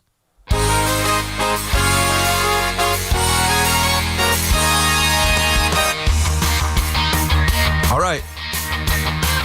If you're at home and you want to watch Big Mac do his thing, Big Mac's in tonight, right, Fleegs? Yeah? I haven't seen him yet. Usually he'll pop up. Okay, so Big Mac is not here. I was going to say I haven't seen him. So that's okay. No YouTube. Sorry, YouTube. Now everybody on the YouTube's about to start dipping off. But Big Mac's coming up next. Stay tuned for his show. I'll be listening at home. We won't be able to chat about it, but I want to hear what he thinks about Trent Grisham and Cody Bellinger and Kyle Tucker. Thanks for listening to my show. I'll be back at 7 p.m. for a 5-hour KM to AM. Good night. Sports Radio 101.9 FM. WFAN New York.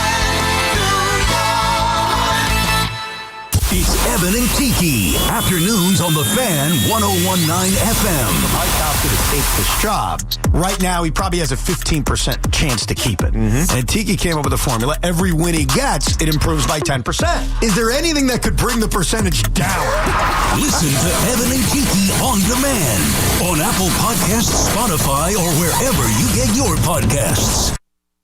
With over 90 years of combined legal experience representing the law enforcement community, Decolator Cohen & DePrisco, LLP, continues to strive to educate police officers of their civil rights to sue in line-of-duty accident cases. The 2025 Police Officers' Right to Sue newsletter can be viewed on policeofficersrighttosue.com and provides successful results in varying line-of-duty accident cases. These results include damages recovered from RMP accidents involving the City of New York and civilian motorists, station house defects, ricochet injuries from the range, private premises slip and falls, sidewalk slip and falls, construction defects, snow and ice cases, and injuries emanating from defective RMPs. In any LOD accident, it is important for the officer to take photographs of any defects, injuries, or damage. It is also essential to draft the line-of-duty report and detail the cause of the accident in the paperwork. Remember, there's a 90-day time limitation to file a claim against a municipality. If any law enforcement member has a question regarding a potential lawsuit, contact Decolator Cohen & DePrisco, LLP at policeofficersrighttosue.com or call 1-800-901-1529. Back when I played, overdrafting a bank account meant crazy fees. Cash App has your back with free overdraft coverage up to $200 when you set up direct deposit of at least $300 per month and use the Cash App card. No hidden fees, just peace of mind if something unexpected does happen. Download Cash App today. Use code WFAN10. Send $5 to a friend within 14 days and you'll score $10. Cash App is a financial services platform, not a bank. Banking services provided by Cash App's bank partners. Prepaid debit cards issued by Sutton Bank, member FDIC. Direct deposit, overdraft coverage, and discounts provided by Cash App, a Block Inc. brand. Visit cash.app/legal/podcast for full disclosures.